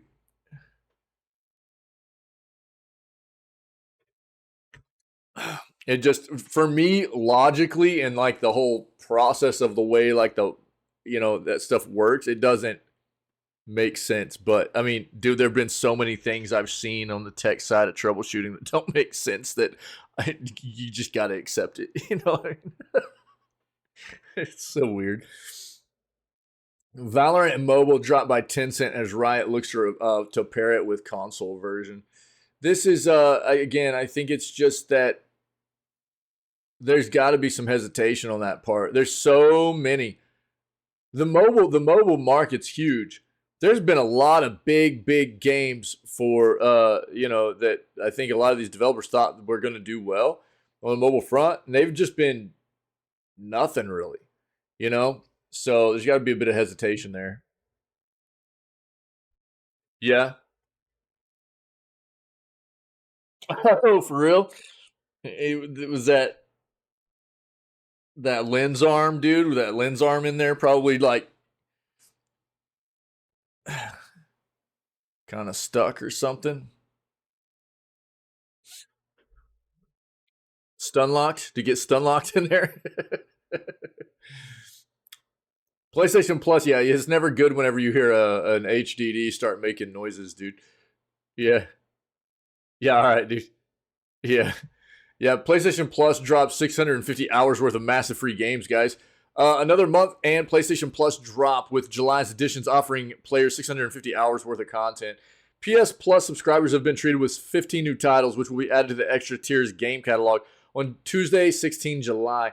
Any extra or premium tier subscribers will be able to download the new lineup, plus all existing games on the service to their console at no additional cost. It Takes Two. Dude, I'm actually playing this right now with my wife. It's a banger of a game. It's really good. We just got done with a 6th section too, where we were playing as like medieval characters. It was pretty cool. So she was like a knight and I was a wizard. It was pretty cool. It's a pretty cool game. Pretty neat. I need to test something with the emotes that are happening in the channel. It's kind of wild. So I think I got it set up to where they're only doing 7 TV emotes, which is for the rando modes, which is actually kind of cool.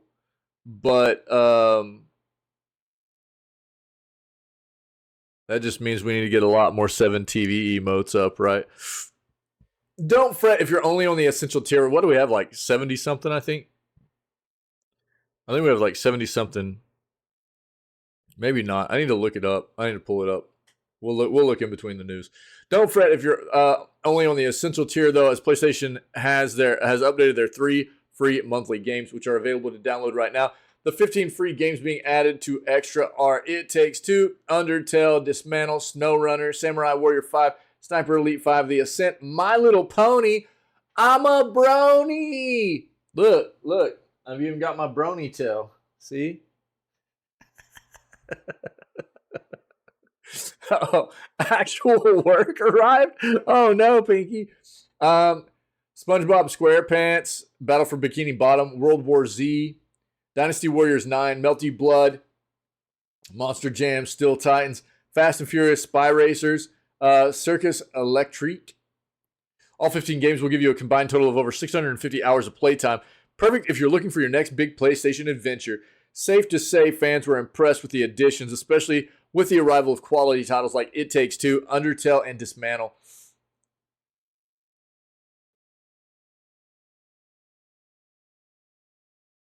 Cool. There you guys go. Nice. Nice new additions there. Lots of content. Are you serious, dude? Well, that's not a bad way to get paid, I guess, bro. Oxenfree 2 Metacritic score revealed. How did critics rate Oxenfree 2 Lost Signals? So this game released yesterday. Yeah. Following its July 12th release, Night School Studios' eagerly anticipated sequel Oxenfree 2 Lost Signals first reviews have been released, and the game has officially received a Metacritic score, signifying what professional gaming industry writers think of the new graphic adventure. Let's take a look at the critical consensus of Oxenfree 2 Lost Signals. It's an 85 on Metacritic right now, guys. This was yesterday of 13 critic reviews. A lot of people were expecting this to be pretty good. This was on the Switch. 85 on the Switch, 76 on PC, 80 on PS5. So probably roughly like an 80. That's a pretty good score, dude. That's a pretty good Metacritic score. The first Oxenfree was renowned. People loved it. Oxenfree versus Oxenfree 2. The first Oxenfree released in 2016, becoming an indie cult classic thanks to its impressive art style, storytelling, and unique characters. Based on critical reviews, it appears that Oxenfree 2 has achieved higher marks than the first entry on each of its platforms, according to Metacritic's aggregate score. That's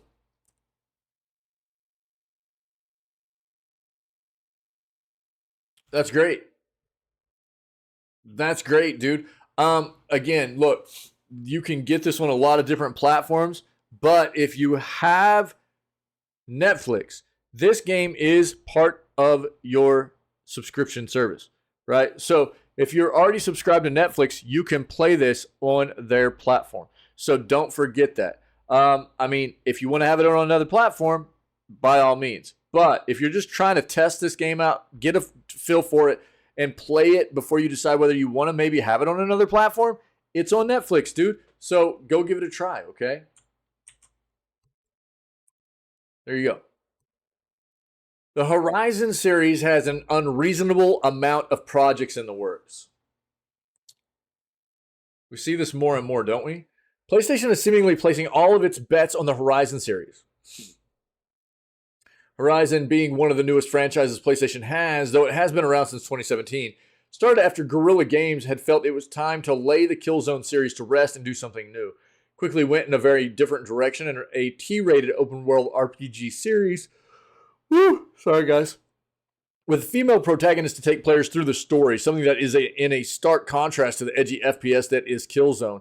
With that said, it was a critical success and performed well commercially, allowing a sequel to be greenlit for the PS5. The series has been used to more or less serve as a way to highlight the power of Sony's hardware, as Horizon Forbidden West showcased the power of PS5, and Call of the Mountain was a launch title for the VR2. With that said, things aren't slowing down. We knew Guerrilla was planning more Horizon games, including a multiplayer game in that universe, which we saw a quick clip of about 4 or 5 months ago. And likely a third game, but there's apparently much more in the works. There's a report by Games Radar. Studio director Jan Bart Van Beek noted that they have 16 different Horizon projects in the works.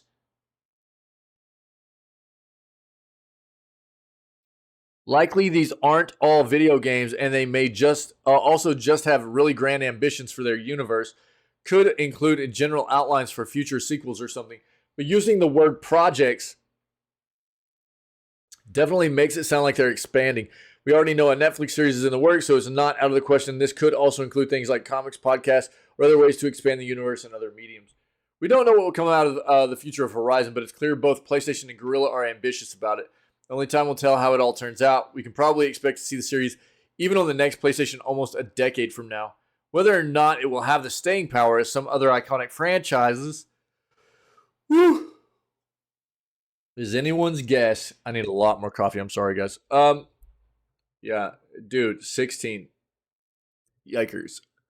I would say probably at least 10 to 11 of that would be some kind of gaming project.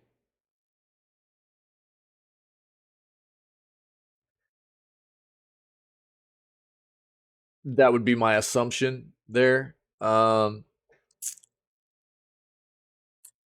a lot. I think that, you know, there's nothing wrong with expanding a universe. A universe, that has done a great job at bringing people an immersive experience that is fun and intriguing, and people have really enjoyed diving into. There's nothing wrong with that. You see it a lot, and I mean, there are all kinds of examples. Riot with the whole League of Legends stuff. Can be done very well. I think there's a fine line with it though, where it's find the right ways to expand that universe in different forms of entertainment as well as video games and stuff, but don't pollute it too much, man. Don't water it down too much. I think that's the thing that you got to be careful about. Obviously, these companies see something be successful like this, and they're like, more. Let's just keep pumping it out. But there's something to be said, in my opinion, for maintaining good quality content and products across the board, and not pushing it out too fast, doing too much, leaning on it too heavily, where it loses the appeal because it's just too much too fast. We see that happen. So hopefully they don't do this with Horizon, but we'll see what happens. That's a lot. 16, that's a lot. Framework mainboard powers retro-style gaming console. The look and feel you've never seen before. This looks old. I love it, dude. Hard to avoid the plastic tan impression left behind by hardware of the past. This style has become the beloved apple of vintage electronics fans' eyes over time. We are no exception. Today, we are sharing a beautiful creation created by Ab Haskins called Game Work that captures this nostalgic style in his retro gaming console built around a Framework mainboard. The system features a custom case and it uses cartridges to load up games with inspiration drawn from the TurboGrafx 16. Main difference here is the Framework mainboard that powers the unit. If you haven't heard of Framework before, this company specializes in modular laptops that are easy to upgrade. We've reviewed a couple in the past, including the DIY Do-It-Yourself Edition and the 12th Gen Intel Edition, even the 13th Gen Intel version. Cartridges are connected to the console using a custom design slot in the top of the machine. The cartridges are made with a unique PCB created just for this project that functions as a micro SD card breakout. There's a custom reader thrown into the mix that's capable of reading these cards, and the cartridges also feature unique labels that with game artwork for each. Case is primarily 3D printed, but also features some additional hardware that makes it feel a little more professional. The motherboard is attached to a couple of acrylic boards, while a metal backplate serves as a solid foundation for the internal hardware. Rubber feet are attached to the bottom of the to help keep it stationary when placed. Haskins was kind enough to make the software for the project totally open source. Anyone who wants to recreate this console or develop something similar can check out the GameWorks source code over at GitHub. To get a closer look at the project and see it in action, check out the official project video shared on YouTube by Haskins. Be sure to follow him for any updates on the project as well as more cool creations in the future. What is this, dude? This is 10 minutes long. As beautiful as modern game consoles and computers are, there's just always been something that's stuck with me about the devices from like the late 80s. Check this thing.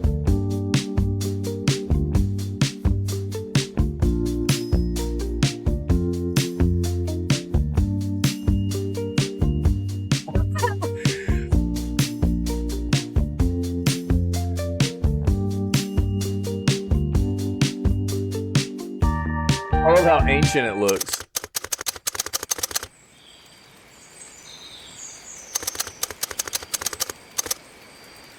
Apes Projects HQ.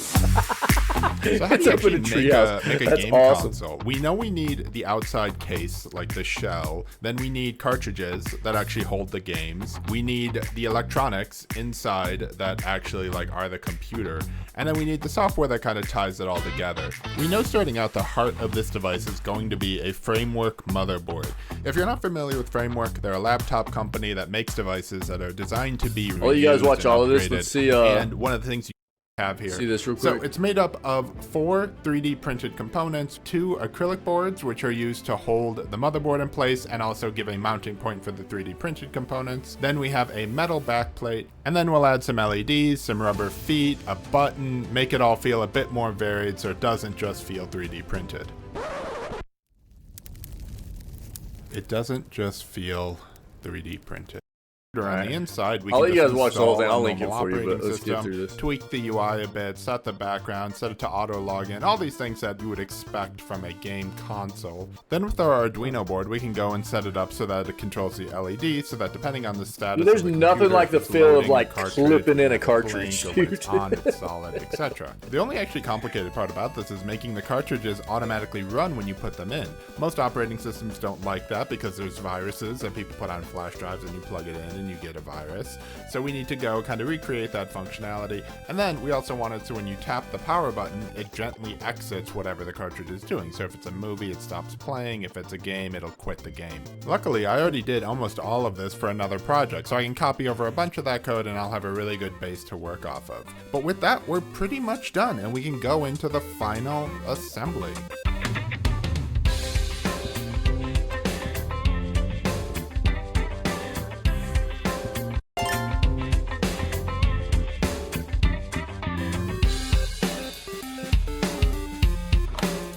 All of the console is totally usable now. It's not 100% complete. I had to leave off the status LEDs in the top left corner because I didn't get the LEDs that were the right size in time. And then there's these 2 ports on the front right. I haven't talked about them because I just can't decide what I want to do with them. I thought maybe I'd put an IR receiver behind them so I could use a TV remote and watch movies. I was thinking maybe I could make custom adapters that mounted on the front that let you use classic video game controllers. I don't know. I'm just going to leave them as is. Post it below if you have a great idea about what we should use those ports for. I'll do cool. Q&A in a couple of weeks. If you guys want to look at this whole thing, thoughts it's or pretty anything, neat. post them down below. I'll talk about them when we do that. Otherwise, I'll link all the We'll files give for this this, a all the thumbs 3D up. models and stuff down below. So yeah, thanks for watching and I hope you have a great day. We'll give that a thumbs up, dude. That's pretty cool, man. Yeah, good stuff. Nice. All right, last chance to grab critically acclaimed Steam RPG for free. What are we talking about here?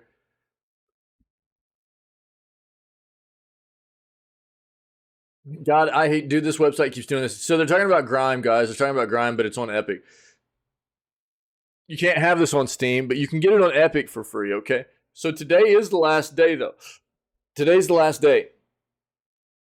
This is a like Metroidvania styled 2D platforming RPG-esque kind of game. Grime, Tinge of Terror. It's free right now on Epic. And so go grab this game. It's literally free. All you have to do is have an Epic account. Go to Epic Games, create an account, get this free game, and start grabbing your free games each week. And you're going to have just a massive library. I've got like 250 games that I've got 2 or 3 I paid for. That's it. And I'm talking bangers, dude. You get great, great games for free all the time. So grab Grime, Tinge of Terror. Get ready for Train Valley 2 that will start being free today. And, dude, roughly like hour and 45 minutes, something like that, I think. All right. Microsoft launches new voice reporting feature on Xbox. All the deets.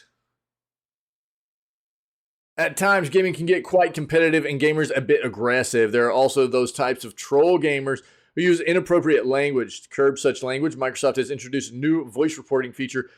Quote, starting this week, we are releasing a new platform-wide voice reporting feature to Alpha and Alpha Skip Xbox Insiders that gives players the option to capture and report inappropriate in-game voice chats, said Microsoft in a blog post. While looking at the next step in safety innovation, it looked at in-game chat because it is often the place where players have the highest opportunity to interact with players outside their friend network. The new reporting experience helps the Xbox safety team in their enforcement process with more context to make decisions that reinforce our community standards, said Microsoft. Furthermore, the company said that evidence capture empowers each of us to actively support one another, report incidents that are inappropriate, and ultimately provide better protection for all players. The ideal, as per Microsoft, is to ensure players feel comfortable jumping into any multiplayer chat, feeling supported and welcome. And if they experience or witness inappropriate conduct, they can take action. With reactive voice reporting, Xbox continues to help players feel protected. Empowering players with easy-to-use tools helps foster togetherness while improving the greater health of the gaming community on Xbox. With measures like this in place, players can feel confident they are in a safe, welcoming environment, said Stephen Balcom, CEO, Family Online Safety Institute. How will the feature work? Microsoft said that the feature is quick and easy to use with minimal impact to gameplay. The feature is designed so players can capture quickly and jump back into their gameplay and finalize the report when their game is over. Players have full control. You choose what to capture and report. Our feature is designed so that only you, the player, can initiate the capture of the last 60 seconds of gameplay, activity that occurred for content moderation purposes, said Microsoft. That's great. That's great, dude.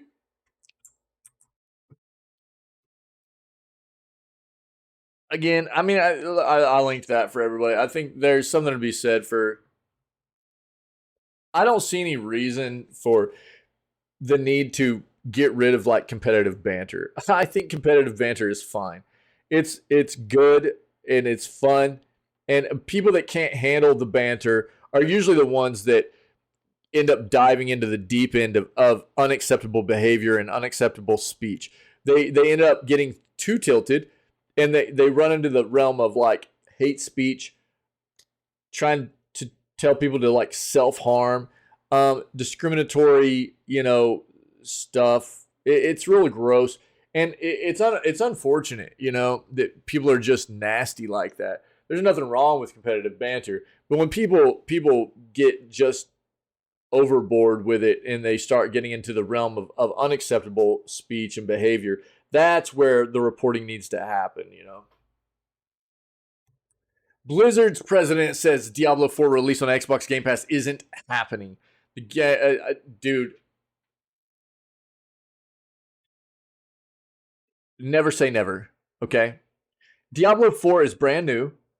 So don't expect it probably anytime soon, but Diablo 4 will hit Game Pass at some point, I think. Diablo's president says Diablo 4 release on Xbox isn't happening. Looks like it was actually advertised for the subscription service on a Brazilian payments app. So Mike Ibarra commented on the matter after it was reported that Brazilian payment app PicPay was advertising the game as being available on Microsoft's subscription service. This is not happening, he stated in response to the report. While it might be true that there are currently no plans to bring D4 to Game Pass, Microsoft's head of gaming has said the company intends to put as many Activision Blizzard titles as it can on the subscription service, should its proposed acquisition of the company be cleared by regulators. We intend to make Activision Blizzard's much-loved library of games, including Overwatch, Diablo, and Call of Duty, available in Game Pass and to grow those gaming communities, Xbox boss Phil Spencer said last September. Microsoft is currently awaiting the outcome, which we kind of know. A court battle with the U.S. Federal Trade Commission, which is seeking to block the acquisition, right? Diablo 4 generated appropriately $666 million in sales during the first 5 days following its early June release for PC, PlayStation, and Xbox consoles. According to Activision Blizzard, the satanic-themed milestone made it Blizzard's fastest-selling game ever, the publisher said. All right. Cult classic Tomba to be released on modern platforms.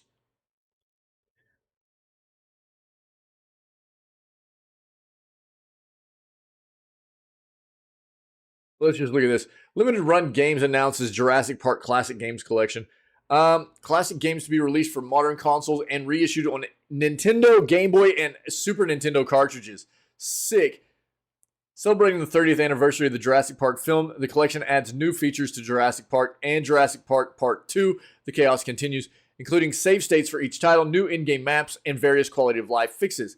Physical and digital editions will be available with box pre-orders beginning on September 1st and ending on October 15th. Check this out.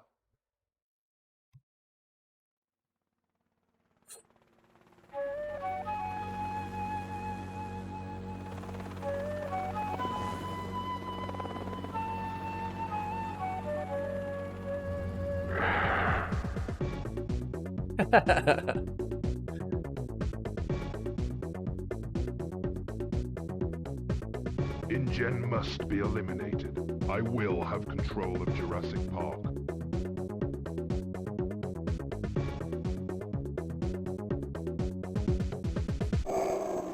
Nice.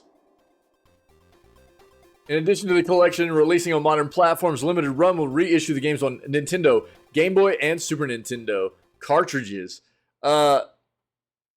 Limited Run is upgrading these cartridges with amber-colored shells and with a series of premium collector's editions that will feature light-up cartridges, numbered slipcovers, and collectible sets of posters. Fans are invited to re-experience these classics on the original hardware with a new twist. Jurassic Park Classic Games Collection will be available to pre-order in a number of different editions. Standard, Classic, Standard obviously just physical copy. Classic Edition, which will be for Switch, PS4, PS5, Xbox Series X and S at $64 or $65 US. Has this physical copy, steelbook, and packaging inspired by the original Jurassic Park VHS case. Cool. Prehistoric Edition, and that's for the modern consoles at $175. Has all the previous stuff, as well as a replica of Dr. Alan Grant's ID card. Physical CD soundtrack featuring original music from the Jurassic Park Classic Games Collection. Many replicas of original Jurassic Park NES, Game Boy, and NES game cartridges in a custom display frame. And packaging inspired by the classic Jurassic Park toys. Then there's the standard NES, Game Boy, and SNES editions. The physical copy of Jurassic Park and Jurassic Park 2, and the replica of the original game manual. And the collector's editions of the Nintendo Game Boy and Super Nintendo editions at $100 US, which gives the previous stuff, as well as the amber light-up retro cartridge, numbered foil stamped slipcover, and double-sided poster inspired by the classic Jurassic Park games. That's wild, dude. Here you go. There you go. Limited Run Games is also bringing a certain pink-haired wild child back to modern platforms with a re-release of cult favorite PlayStation title Toomba.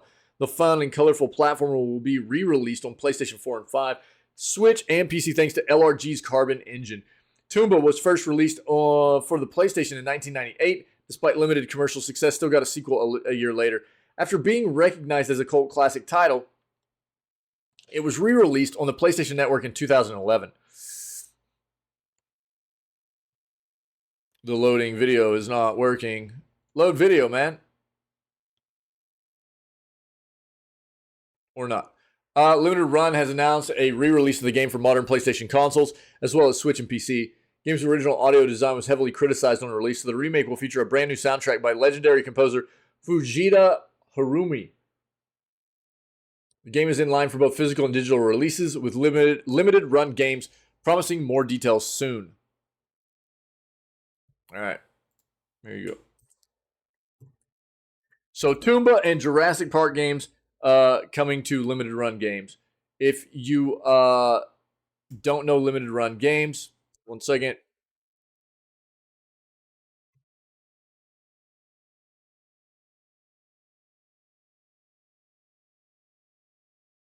This is Limited Run Games' site. I'll link this for you guys. They do a lot of cool stuff like this, as well as just like, this is their main page. That's what I just linked. You can see all the other limited stuff on their, like, their main page here that they're selling right now. So they've always got all kinds of cool stuff on here. So go take a look. Really neat stuff always on this site. Very neat, very neat. They're constantly doing things like this too, like making like retro cartridges and stuff of old like cult classic games and things like that. It's really neat.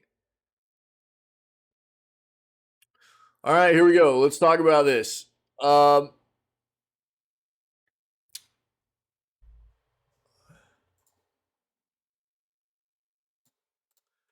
Only one thing still stands in the way of Microsoft's Activision takeover. It all comes down to Game Pass cloud gaming concerns in the UK. Microsoft's deal to buy Activision Blizzard for $69 billion is closer than ever to becoming a reality after the companies defeated the Federal Trade Commission in court this week. While the FTC can still appeal, all eyes now turn back to regulators in the UK. That last thorn in the tech giant's side as it seeks to dramatically alter the trajectory of Xbox. They already kind of said in the UK, it was like, if you don't approve this, we'll just pull out of the UK. And what they'll do is they'll find outside publishers to sell their stuff in the UK is basically what they've given the UK an ultimatum is basically what's happened here. It's like, play ball with us and everything can be okay. Or you can make it hard and we'll still find a way to get things done in the UK. And you just won't benefit, The UK's Competition and Markets Authority blocked the deal earlier this year over concerns that it would lead Microsoft to dominate the growing market for the cloud gaming subscription services. Companies immediately appealed, and now both sides have reopened negotiations on potential remedies to assuage regulators' antitrust concerns following the FTC's recent failure to get a district judge to approve a preliminary injunction. That decision in the US seems to have fast-tracked a resolution in the UK as well. If and how Microsoft will ultimately convince the CMA to approve its purchase of Call of Duty, World of Warcraft, Diablo, and other massive gaming franchises remains to be seen. CMA is now threatening that any changes to Microsoft's terms for the deal in the UK could require an entirely new investigation, which would presumably take several months beyond the current July 18th deadline for the acquisition. Quote, whilst merging parties don't have the opportunity to put forward new remedies once a final report has been issued, they can choose to restructure a deal which can lead to a new merger investigation. CMA said in a statement to The Verge. It continued. Microsoft and Activision have indicated they are considering how the transaction might be modified, and the CMA is prepared to engage with them on this basis. These discussions remain at an early stage, and the nature and timing of the next steps will be determined in due course. While both parties have requested a pause in Microsoft's appeal to allow these discussions to take place, CMA decision is set out in its final report still stands. Certainly doesn't sound like the CMA is working on a quick fix for the deal. Could just be playing hardball. As previously reported by Axios, one possible way for Microsoft to appease regulators in the UK would be to have a carve-out for Call of Duty on Game Pass and xCloud, instead of making the hit shooter series available on those services in that market. Could agree to pull it from the UK version of them. That would potentially address the CMA's core concerns. About Call of Duty being used to give Microsoft a monopoly in cloud gaming. Now, the question is whether the company can offer something like that without starting the entire review process over from scratch.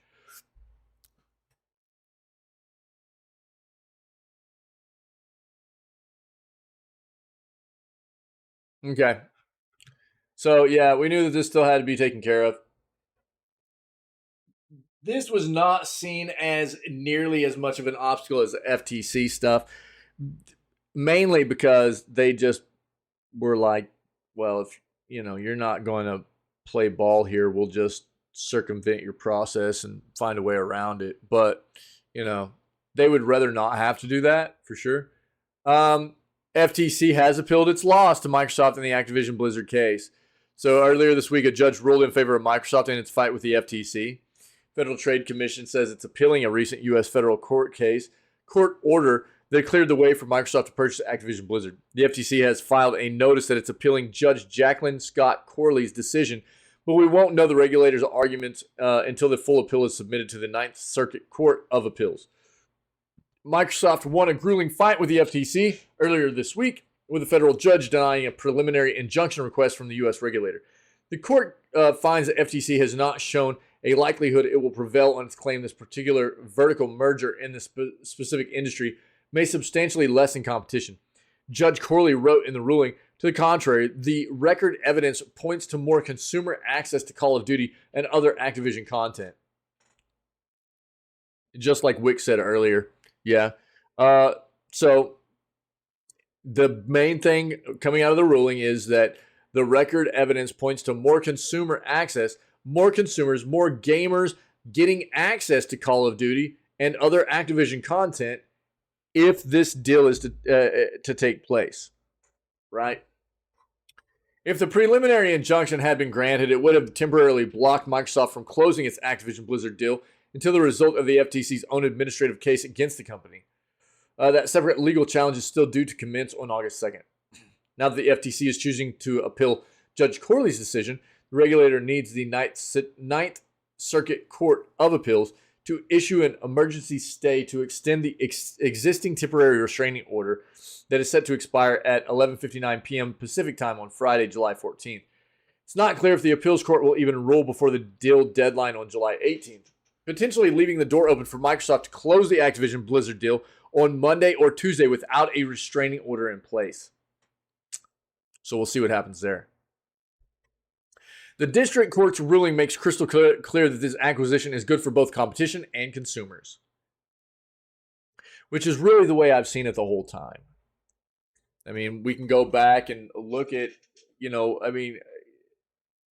are pros and cons to all of this, right? But I felt like this is something that overall does elevate both competition and is something good for us as consumers the whole time. Brad Smith, Microsoft's vice chair and president, said in a statement to The Verge, "We're disappointed the FTC is continuing to pursue what has become a demonstrably weak case and will oppose further efforts to delay the ability to move forward."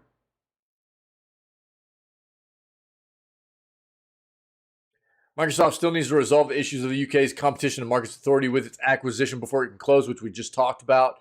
After the regulator blocked the deal on cloud concerns earlier this year, both Microsoft and the CMA almost instantly announced they had agreed to pause their legal battles to negotiate after Judge Corley's ruling on Tuesday. In a surprise statement on Wednesday, so yesterday, the CMA then warned Microsoft's opportunity to restructure its deal could lead to a new merger investigation. Yeah, that, like we just talked about, could take months, right?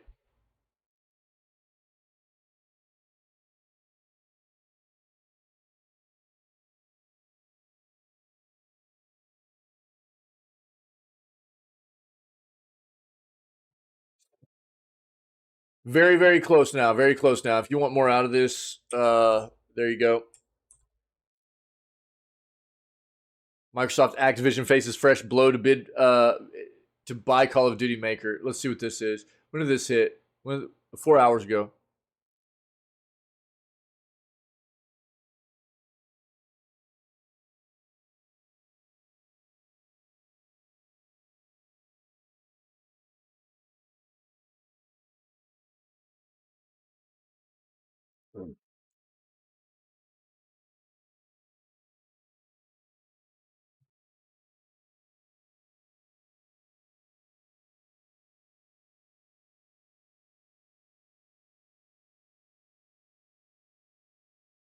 This is just more of the CMA stuff.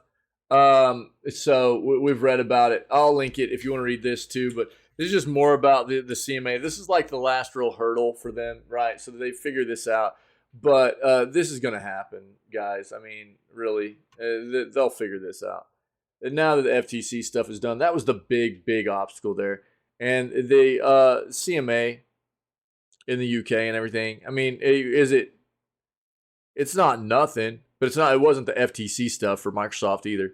So now the FTC stuff's done. They're going to figure this out. It's going to be done.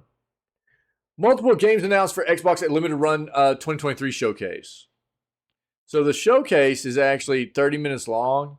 But we'll just get the gist of it here. They held their 2023 Summer Game Showcase last night. This was at 5:45 a.m. So, included a bunch of upcoming Xbox titles. Some of these announcements were for physical versions of games that have already been announced and or released, while others were for games that had never been revealed before. Here's the list of already announced Xbox titles that will be getting physical Xbox versions. Castlevania Advanced Collection, Rise of the Triad Ludicrous Edition, and Gargoyles Remastered. Next, let's take a look at the new Xbox announcements and trailers from the limited run showcase. Let's take a look at this.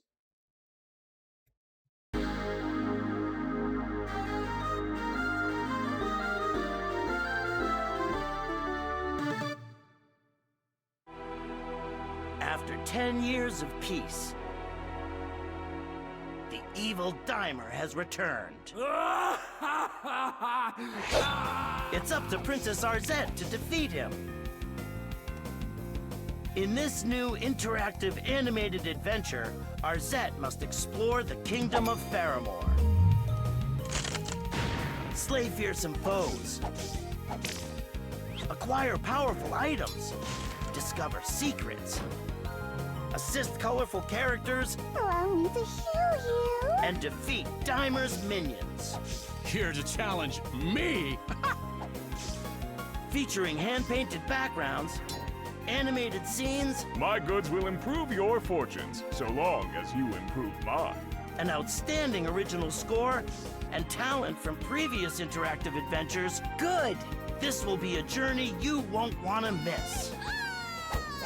Arzette. the That's some Jewel old of school looking Faramore, stuff, dude. Coming soon to your interactive multimedia system. Goku. Then we've got Pay with something, will ya? Plumbers Don't Wear Ties Definitive Edition. Run, Jane, run! Oh, God. It is the first American-produced visual novel. He came up to me and asked if I'd be interested in doing a video game, and I'm like, hell yeah, let's do it. We were just like Ed Wood on the one, let's go do it, quick. It only became this weird cult classic through the sort of YouTube zeitgeist. I didn't think it was going to make a very good episode, but I tried anyway. Technologically, it's rather anemic. I mean, look at it. Either people love it, I'm giving it too much credit. or they hate it, It is a grease fire. or they think it's funny. This game sort of has a legacy that's very special and one of a Yo, kind. Peter, what's I up, think dude? you'll love it. Sounds a bit like Goku. Yeah, the words, I can see that. It's going. Better than not going, dude. That's funny. I've seen that before. Another Crusade. Wait, what? Run, Jane, run! Nope, that's the same thing, dude. Oh, That's the same thing. They linked the wrong thing. We already saw the Jurassic Park Classic Games Collection. Gex Trilogy, dude.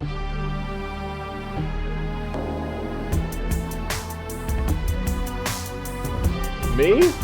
Nah, dude. What's up, Reject? No. No. Bro, like you haven't been here and seen my hair all along? What are you talking were you about? expecting someone else? Gex, yeah, it is old school, dude. Kept you waiting, huh?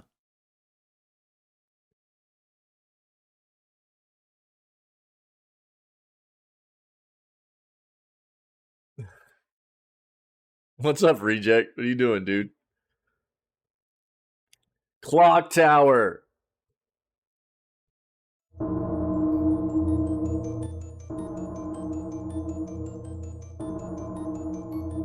Yeah, this is all stuff that came from the limited run showcase Japanese-only releases last night to a Western audience.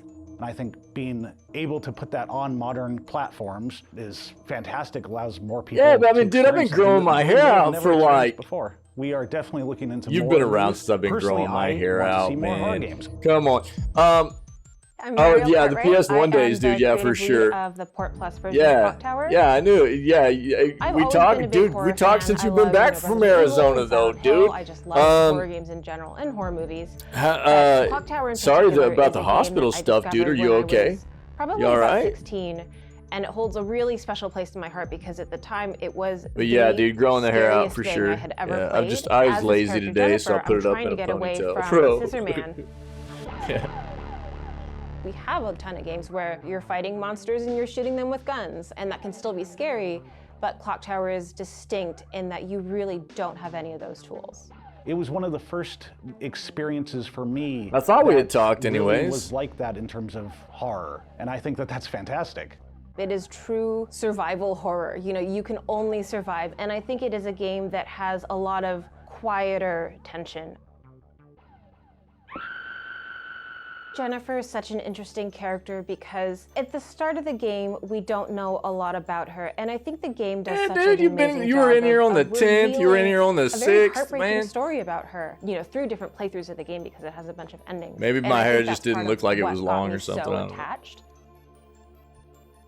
There's kind of like the reverse engineering aspect of that, and then there's the other aspect of like, how do you get this stuff back into the game? Usually we always try to have both the legacy product as it was, and also Sometimes I offer wear a something that's hat, surprising. sometimes it, like in I Motor don't know. City Zero, we I have the wear it a Mario lot of cutscenes. different That's a ways, fun little man. surprise for people. I wear it a lot of Directing different the ways. animated So, opening is pretty you know, crazy. sometimes That's it probably where we can doesn't add look our own like it's very creativity, long or adding something, intro but yeah, I've been sequences, growing it new out for a while. translations. For Clock Tower specifically, there's a lot of like scripting events in there, so there might Sorry be about the a command hospital to say, stuff, change dude. the display speed I of hope text. everything's That's kind all of the right, tricky man. thing too with localization. It's like, how do I represent that? Being able to kind of oversee that and bring a new vision of this game to You all life, good, to dude? be a part of it in any way at all is just incredible.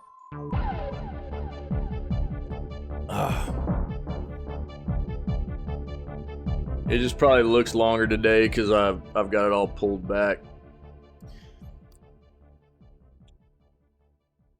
I'm trying to keep growing it out, really. I mean, it's like that's all the limited run stuff. I'll link this for you guys.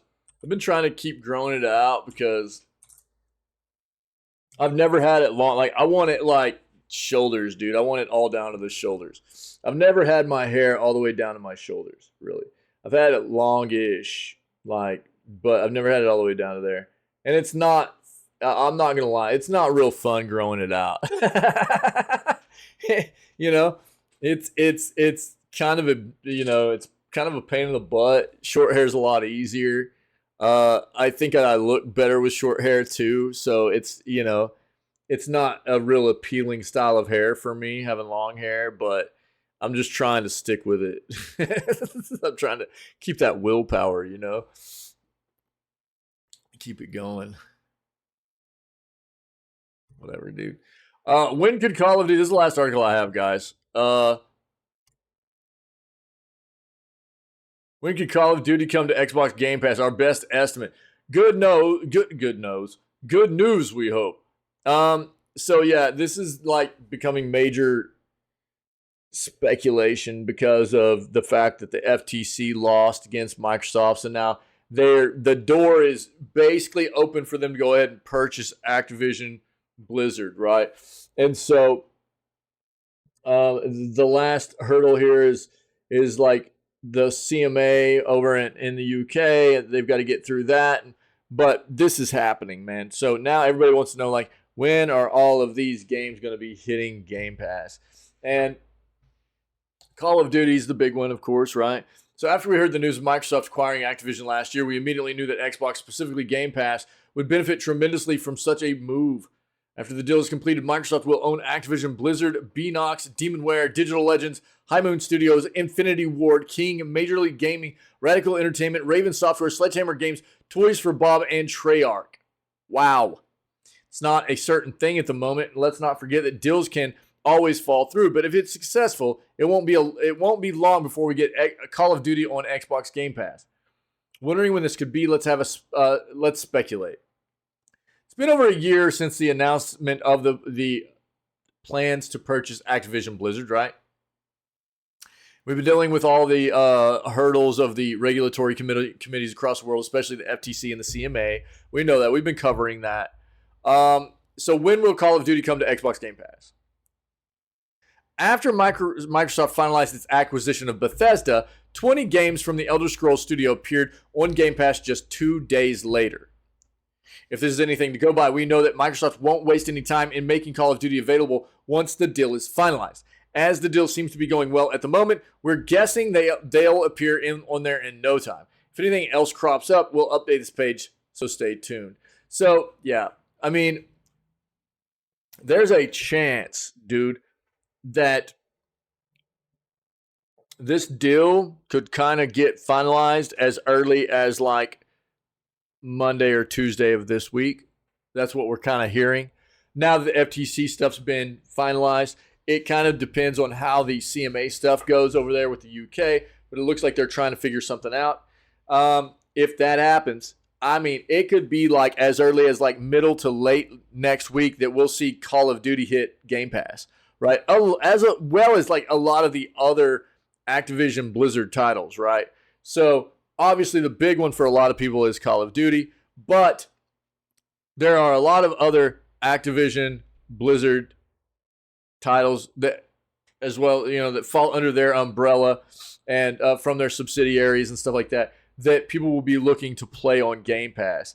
And this is going to be a significant thing to adding to their portfolio, right? So as well as like what Davey was talking about earlier is, you know, the premise of certain games maybe even making their way to Game Pass that you wouldn't necessarily have thought about or expected. Stuff like, you know, maybe World of Warcraft, which has traditionally only been a PC game.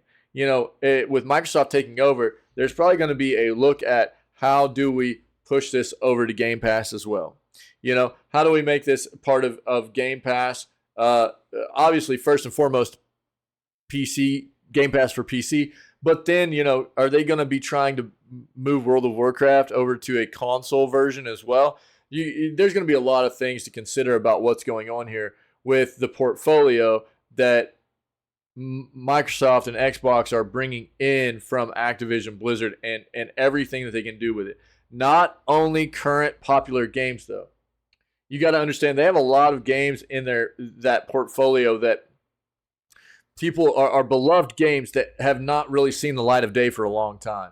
And there's a potential for those to be brought back for people to play, as well as for those to be either remastered or remade. There's a lot of potential here. And we just are going to have to wait and see how it all rolls out. But the most popular parts of that acquisition, IP-wise, are Microsoft. You can bet Microsoft and Xbox are going to be trying to roll out on subscription service on these platforms, cloud gaming and stuff, as soon as possible, right? So there's potential, if the deal gets done soon, that we could see a lot of this hit the subscription service very, very soon as well. We just have to see what happens. All right. Don't forget to go get your free game. Grime, Tinge of Terror, right? Free games, guys. Don't forget. So we're going to move on. We're going to do some Dave the Diver today. Tomorrow and through the weekend, I'm going to try out some Exoprimal. Game Pass. It's on Game Pass. We'll try it out. We'll see how it feels. If anybody else wants to try it out, download that bad boy. Free download's already available. So Exoprimal is a game from Capcom that releases tomorrow. And you basically run around in exosuits and you fight dinosaurs together. So I'm going to try it out. We've been following it in development for quite a while. And I'm excited to take a look at it and see how it's going. So we'll give it a test over the weekend. At least tomorrow. If it feels good, we'll play it through the weekend and see how it goes. But if you're interested, you got Game Pass, or you're already planning on grabbing it on another platform or whatever, then let's play some Exoprimal this weekend. Excellent news segment. Thank you. It's good to be back. Let's get some music popping. Let's do this. Oh, baby.